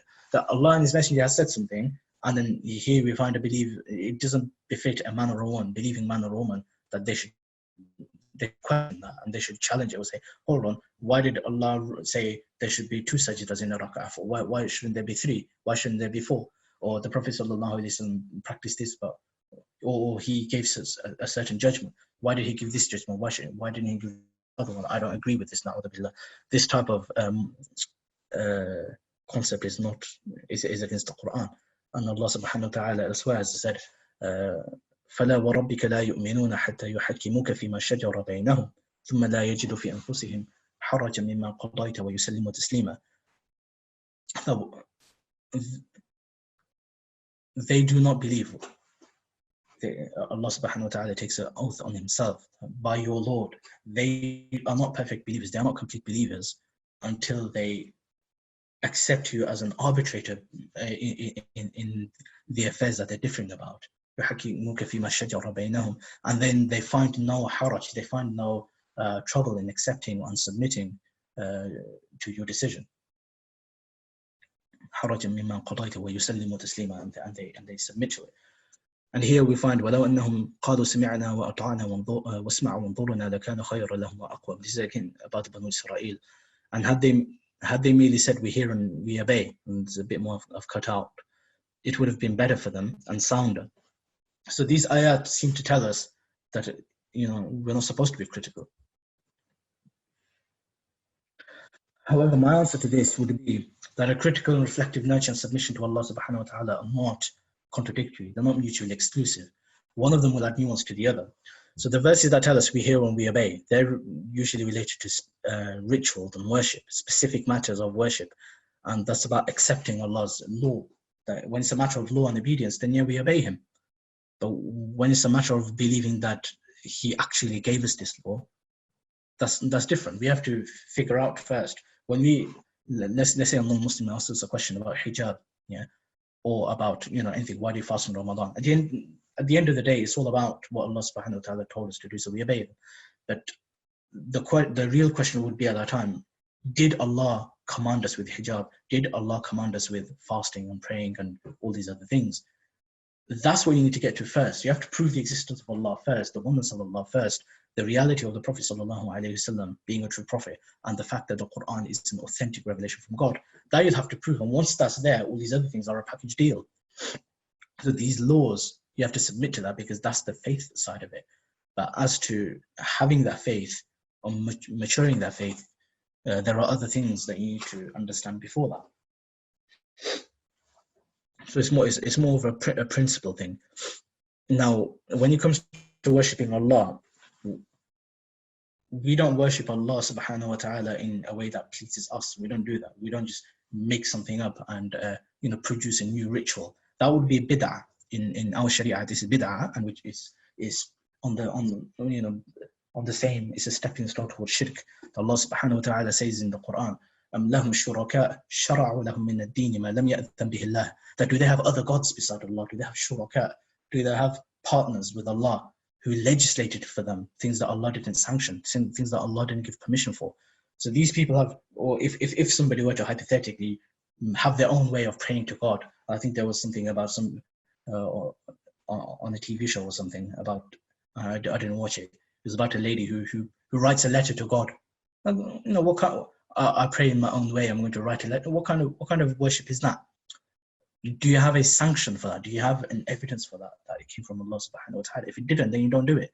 So this would be bid'ah, and bid'ah necessarily means it's a false religion. So you have to be critical in knowing what's religion, what's not religion, what is Islam and what isn't Islam.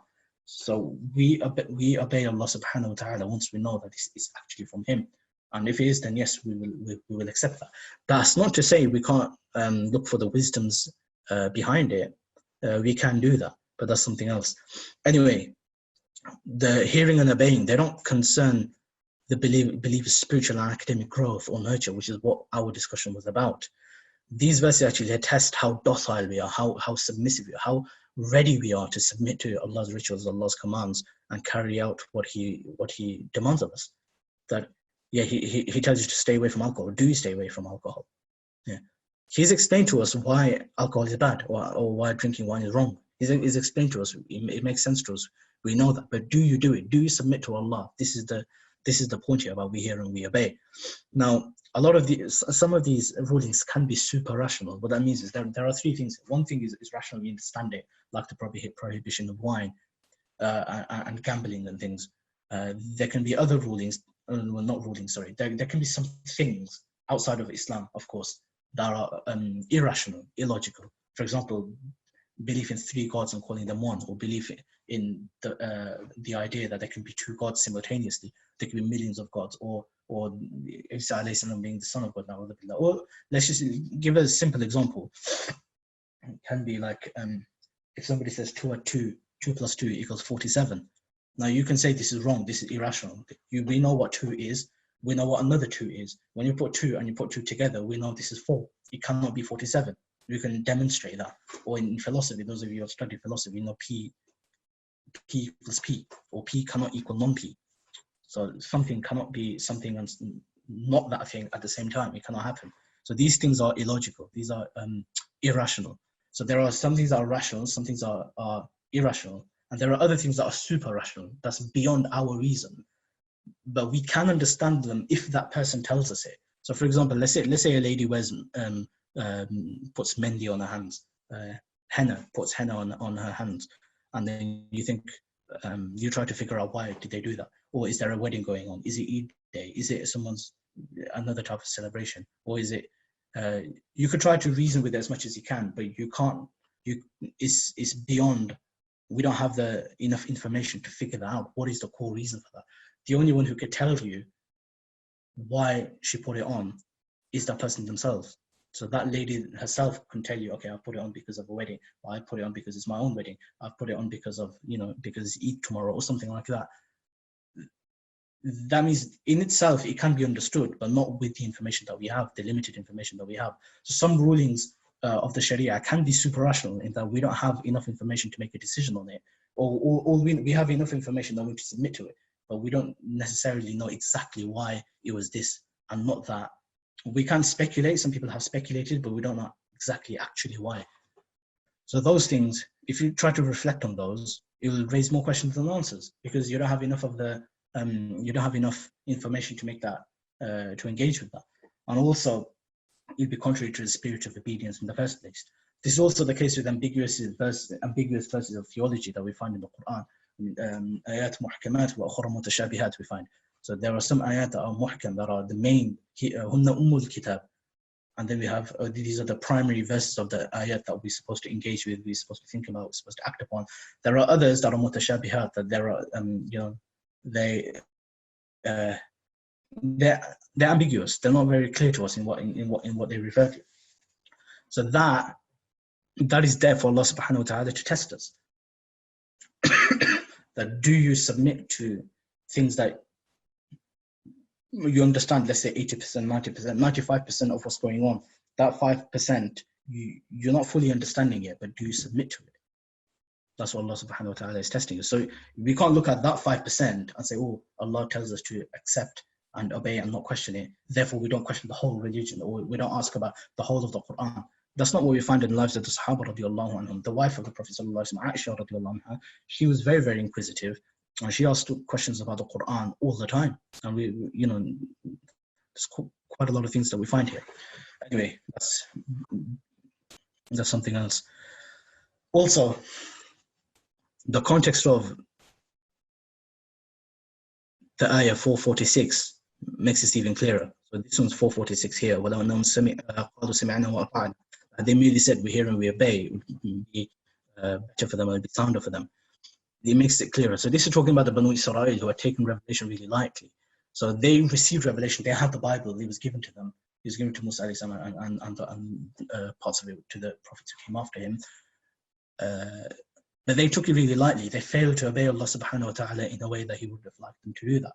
And remember the original ayah about be Rabbāniyyīn, kunu Rabbāniyyīn, through your study of the Bible and through your teaching the Bible, it was also in the context of Banu Israel. So bear that in mind. So Isa alayhi salam would have told the people to cultivate themselves through the study of the Bible. Now, to prevent Muslims from repeating history, Allah subhanahu wa ta'ala tells us a lot of things about the Banu Israel. The first part of Surah Al-Baqarah is about this. Now remember, Surah Al-Fatiha tells, we ask Allah that to guide us to the straight path. And in Surah Al-Baqarah is the answer here. This book, this Qur'an is the answer to all of it. And it starts off with, there are believers who believe, and there are disbelievers who don't believe, and there are munafiqs who pretend to believe. And then Allah subhanahu wa ta'ala goes into receiving revelation.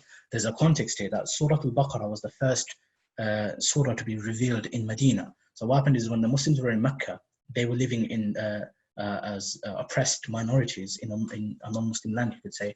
And the ayat or the surahs that were revealed there were mainly about the oneness of Allah, Jannah, Jahannam, those types of things. And now once they've moved into Medina now they're not minorities anymore. They will be the first legitimate Islamic state now, legitimate Islamic state. So what happened is there Muslims have they don't need to worry that much about saving the lives or all these other fears they had while living in Mecca. Now here, this resembles when the Banu Israel and the Jews lived in Egypt under the Pharaoh as oppressed slaves, and then they did the Exodus, crossed the River Nile, and they ended up in Palestine, and they became the dominant nation there, that they had their own land in Palestine. It resembles that. Now Mūsā alayhi salam stories, or Allah subhanahu wa ta'ala tells us in Surah Al-Baqarah about how Allah subhanahu wa ta'ala told them to do this and do that, but they did exactly the opposite, or they did something else, or they did something that's contrary to the spirit of that question in the first place. So for example, Allah tells them, it's called Surah Al-Baqarah for a reason. It's not just because there's a mention of a cow here. Islam is a bit more sophisticated than that. There's a story about the cow that Allah subhanahu wa ta'ala told them to slaughter a cow, and they were mocking it. They didn't take it seriously, and I think what kind of thing is this? Why is Allah telling us to slaughter a cow? Okay then, all they had to do is just slaughter a cow and get over and done with it. But they were thinking, we don't know what type of a cow is it. Then Allah will have to tell them, okay, it's this age and that age, and they say, but what color should it be? We don't really know about cows. Can you tell us a bit more about it? We want to be very, very specific. These are petty questions that's being, it's unnecessary, it's hair splitting, it's being pedantic.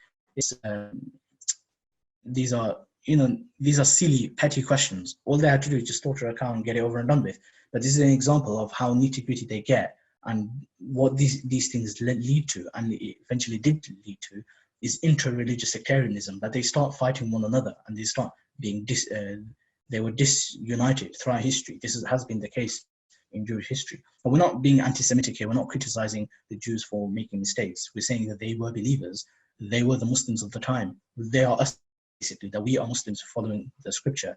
They were Muslims following their scripture, and they had made mistakes, and we need to look at their mistakes to not do it ourselves. And we have to be critical. We have to be reflective to not do that ourselves, because now that the Muslims were living in Medina, they're going to receive law now. In Mecca, they didn't have laws. Well, not many anyway. In Medina, now laws are coming. Now zakat is coming. Now fasting is coming. Now hajj is coming. Now hijab is coming. Now the banning of alcohol is. All these things happen in Medina. Now, Allah tells the believers in Surah Al-Baqarah how the Banu Israel were told to act upon Allah's teachings, but they didn't, or they went against the spirit of it.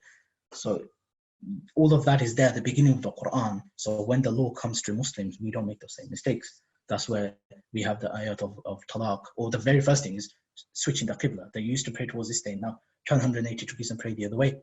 So now, do you submit to that, or do you think, hold on a minute, we've been praying towards Jerusalem for the last 16 months or 17 months, why are we suddenly facing towards Mecca for? No, it's not what the Sahaba did. It came from Allah, khalas, we turn around and we're praying towards Mecca now. So this is the point of it.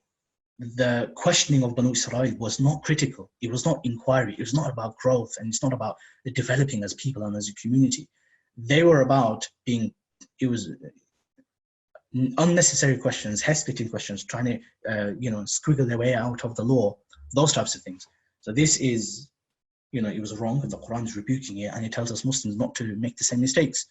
So instead, we use our common sense in understanding Allah subhanahu wa ta'ala's commands. We have laws, we have rules, and we have guidelines on how to understand them, and we readily submit to them.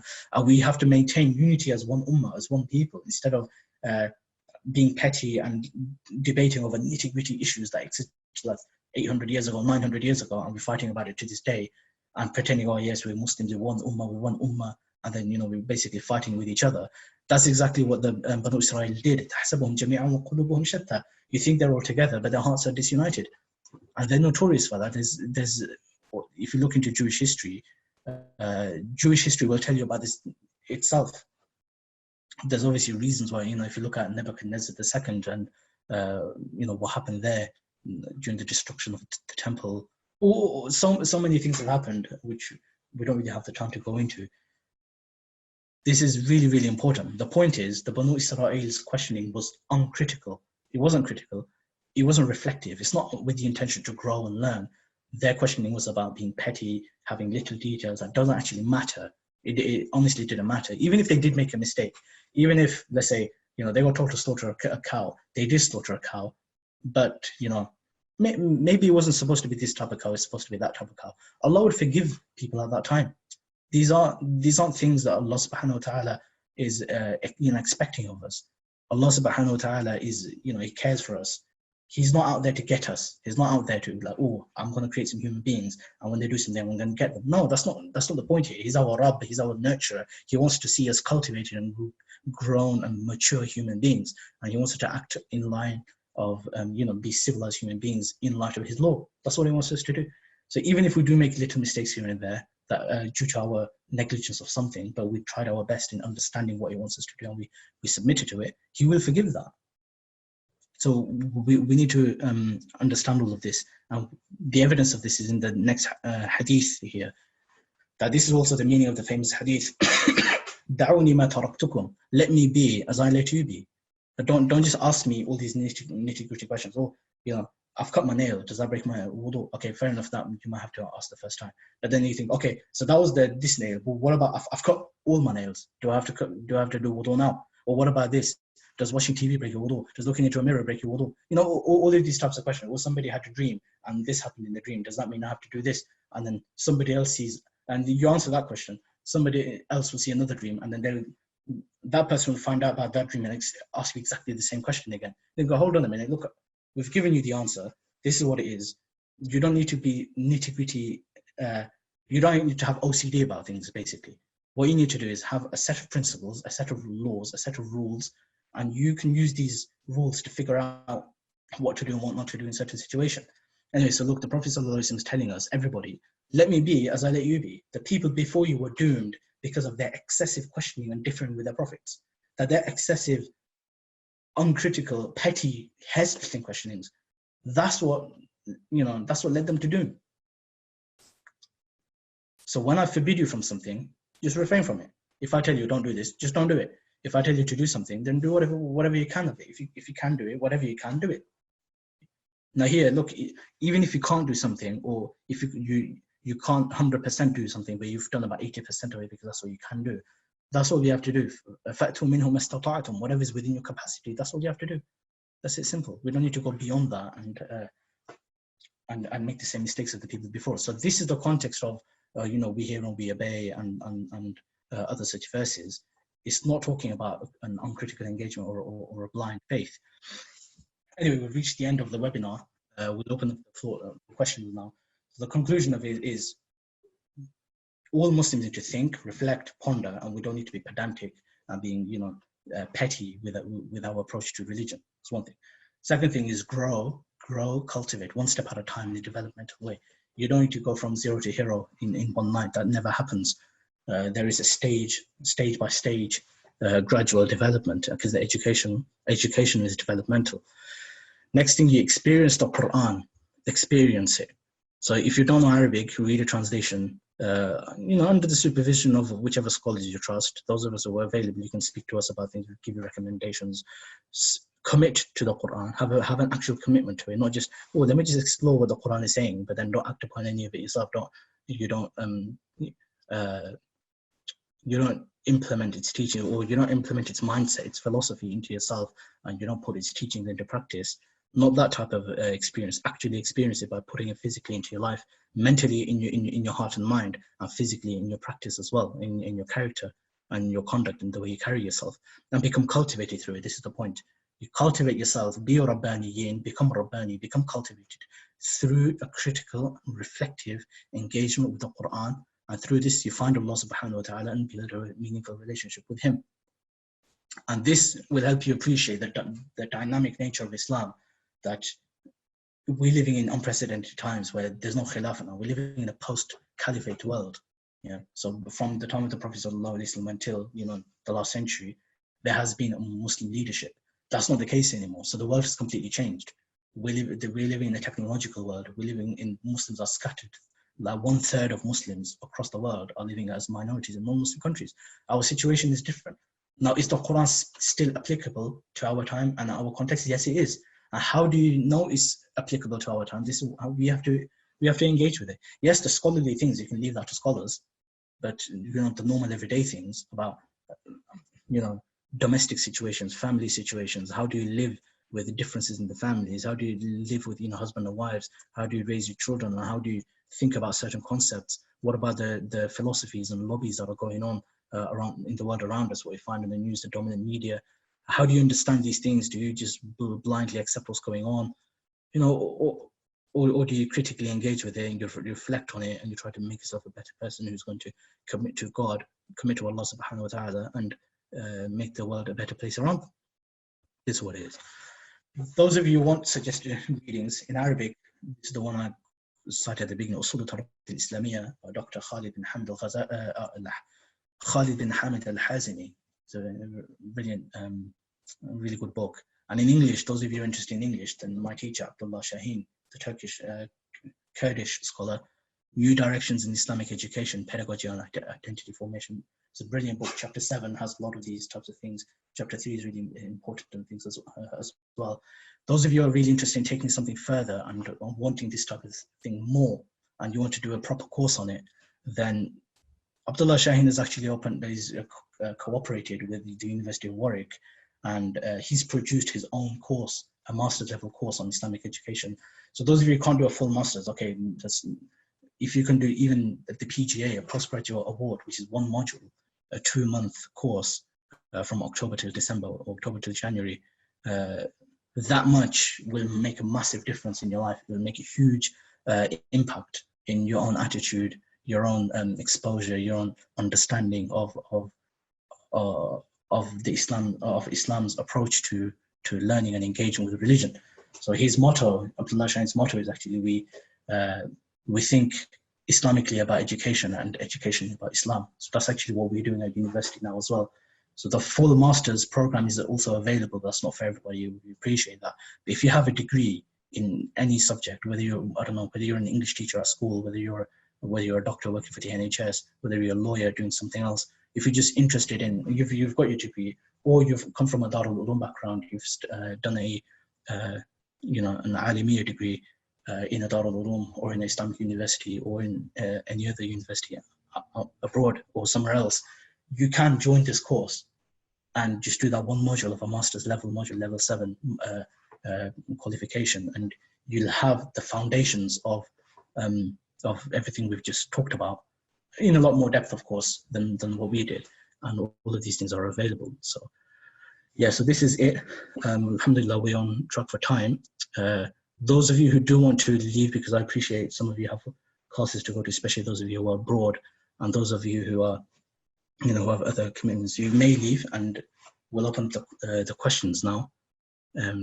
I'll take these digital questions first, the written ones. How can education be an equivalent for tarbiyah when the former is a modern imported descriptor? Wouldn't that be a reductionist interpretation? Very good question. Essentially saying, if we say education is the equivalent of tarbiyah, is that anachronistic? I would say no. Yeah. Firstly, education, it depends how you want to understand it. It's not a modern concept. It is modern in terms of its academic discipline. That's modern. But historically, it's been going on forever. The Greeks have spoken about it. Ancient Greeks from before Islam have spoken about it. Plato in his Republic has spoken about it. Socrates has critiqued a lot of these concepts. Like the word pedagogy actually means to lead a child. So what they had is slaves would teach their masters' children how to be good humans, which is quite ironic, because what does a slave know about what it means to be a a proper human being. Anyway, so education has its own development over time, and Tarbiyah itself has had a development over time as well. What we're saying, we have a rich educational heritage in Islam. We have that. It's a very, very rich, which is underappreciated and understudied, I believe.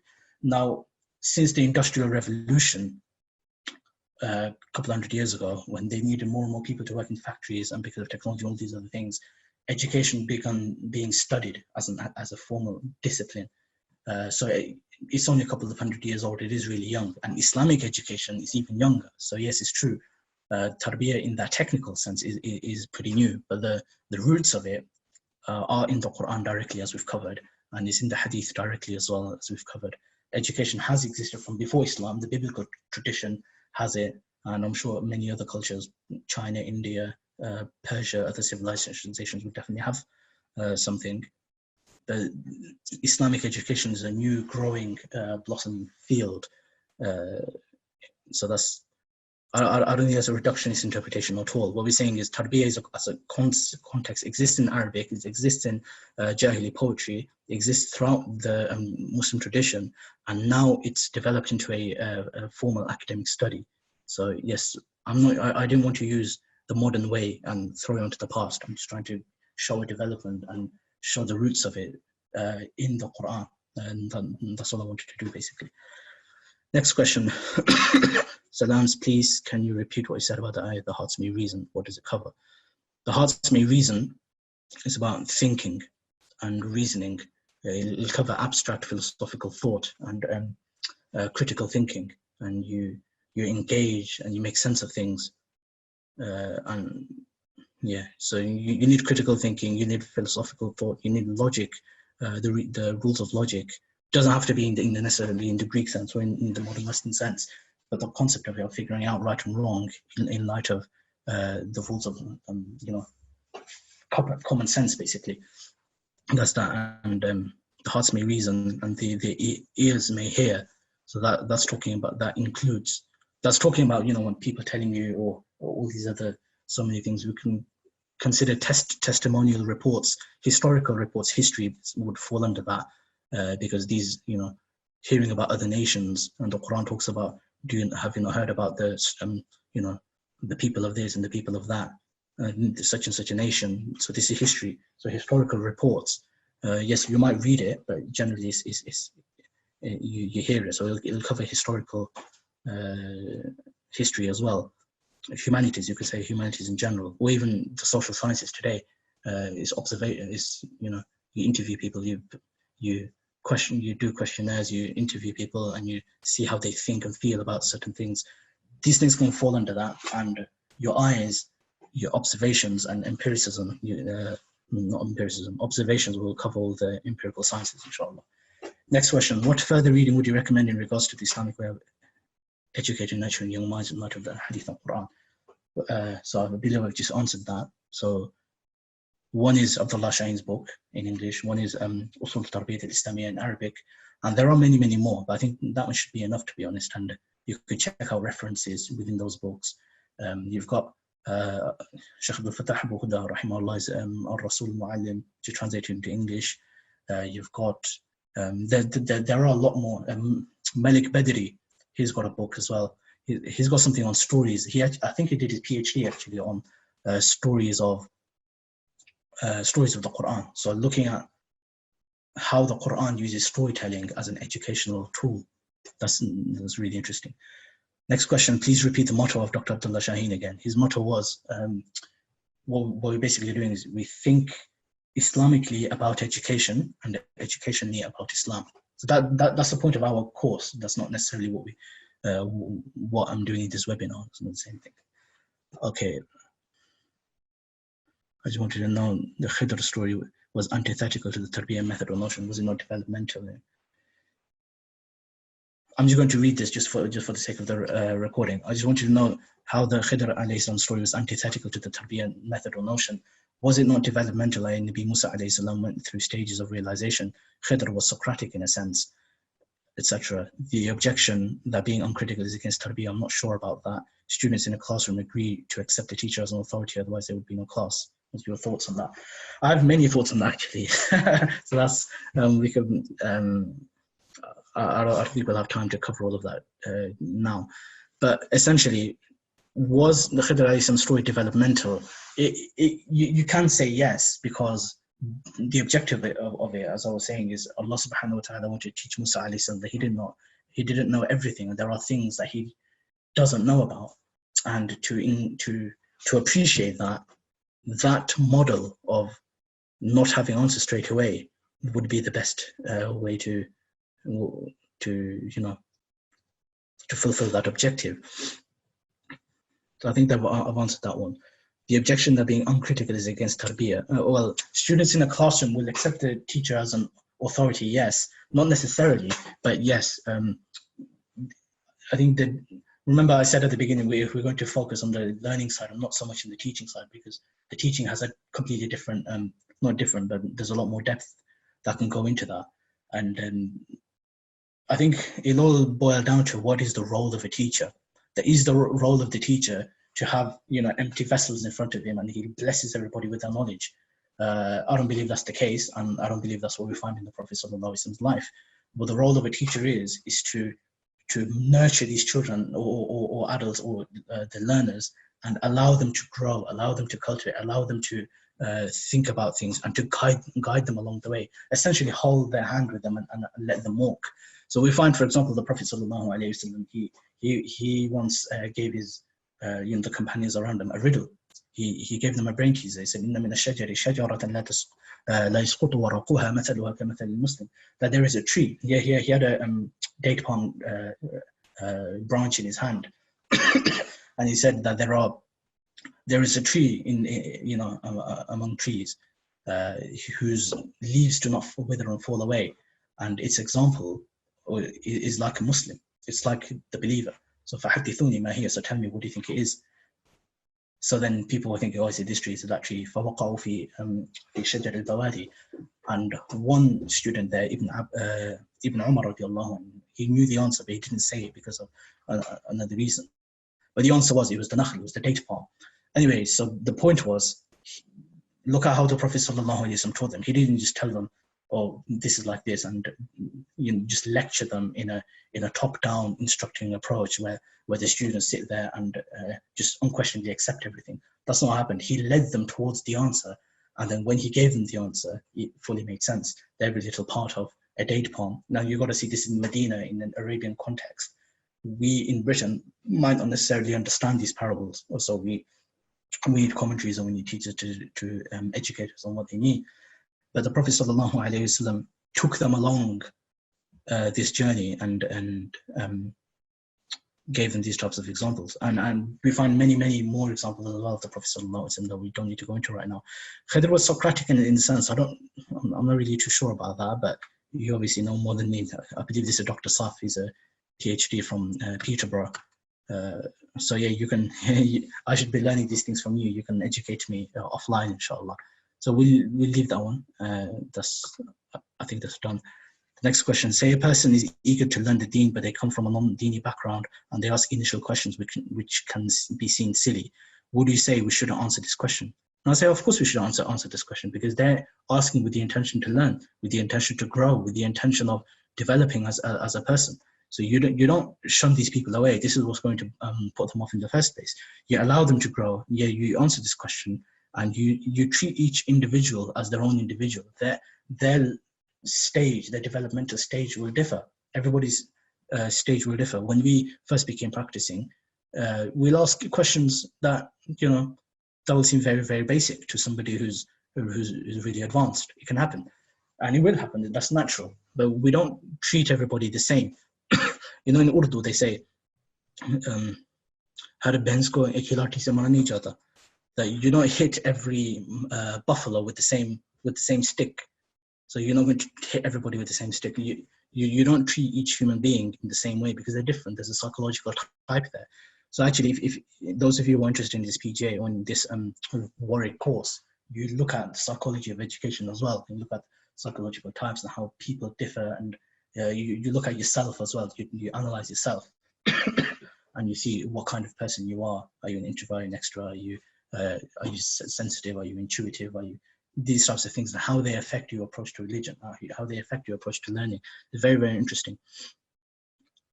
So yeah, and if you want to learn a bit more about that, you can buy Abdullah Shahin's book and read chapter 3 and probably others as well. Final question, sorry. You've mentioned about reasoning and critical thinking. I completely understand the message in Surah Al-Baqarah. How can one be critical without falling into the trap of disobedience, but their intention is genuinely for understanding? I don't see how that can happen, to be honest, because being critical doesn't mean, as I said, it doesn't mean telling people off or finding faults in somebody. It means there are, you have a set of rules of common sense, and you try to figure out what's right and what's wrong, or what's correct and what's not correct in light of those guidelines, in light of those, the measurements.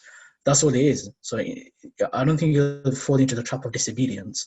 What can happen is people's assumptions can lead them to that. For example, when Allah subhanahu wa ta'ala told the angels to prostrate in front of Adam alayhi salam, then all the angels did it, but Shaitan didn't do it. Iblis didn't do it. So when Allah subhanahu wa ta'ala asked him, what stopped you from doing this? مَا مَنَعَكَ أَن تَسْجُدَ إِذْ أَمَرْتُكَ? He said, قَالَ أَنَا خَيْرٌ مِنْهُ. He said, I'm better than Adam. Why should I prostrate to Adam when I'm better than him? خَلَقْتَنِي مِنْ نَارٍ وَخَلَقْتَهُ مِنْ طِينٍ. So you made me from fire, you made him from clay. And this doesn't make sense. What's that got to do with Allah ordering you to do something? Yeah. You look at, for example, we human beings, we Muslims are human beings, and we worship Allah subhanahu wa ta'ala. We bow down towards the direction of the Qibla, the Kaaba. Now, what's more valuable in the eyes of Allah subhanahu wa ta'ala? The Kaaba, the building of the Kaaba, or the human soul? The Prophet ﷺ tells us that the life of one Muslim, one believer, is more honorable, more sacred in the eyes of Allah subhanahu wa ta'ala than the Kaaba. It is that's the case. So just because we might be better in not in an arrogant way here, but we're saying we might be more sacred as human beings in front of Allah subhanahu wa ta'ala than the Kaaba, but we obey him by prostrating towards it.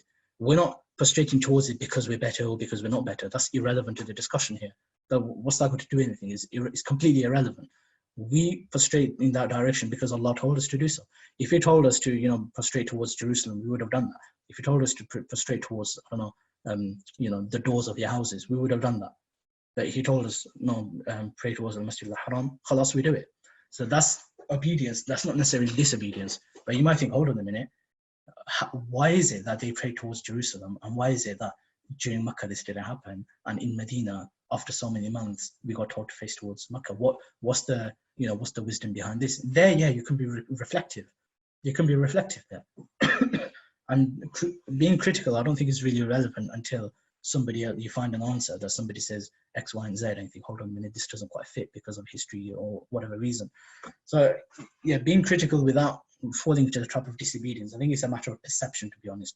A lot of the times being genuinely inquisitive is looked at as disrespectful or something like that, but that's a perception problem. That's a social problem, which is not in line with the Islamic ethos, not in line with the teaching of the Qur'an, and not in line with the teaching of the Prophet sallallahu alaihi wasallam, the Hadith either. So I hope I've answered that one as well. That's the last question on the Q&A. Another one. Make dua for all. May Allah subhanahu wa ta'ala accept this webinar of ours, and may Allah subhanahu wa ta'ala enable us all to grow, to cultivate, have a meaningful relationship with the Qur'an, pondering, contemplating, deliberating its meanings, and thereby building our own relationship with Him, have a closeness with Him. May Allah subhanahu wa ta'ala, when He does take us away, may He take us away with full iman and full conviction in Him, and raise us on the Day of Judgment with the Prophets, with the Siddiqeen, with the martyrs, and with the righteous people. Ameen. Wa akhiru da'wana alhamdulillahi rabbil alamin.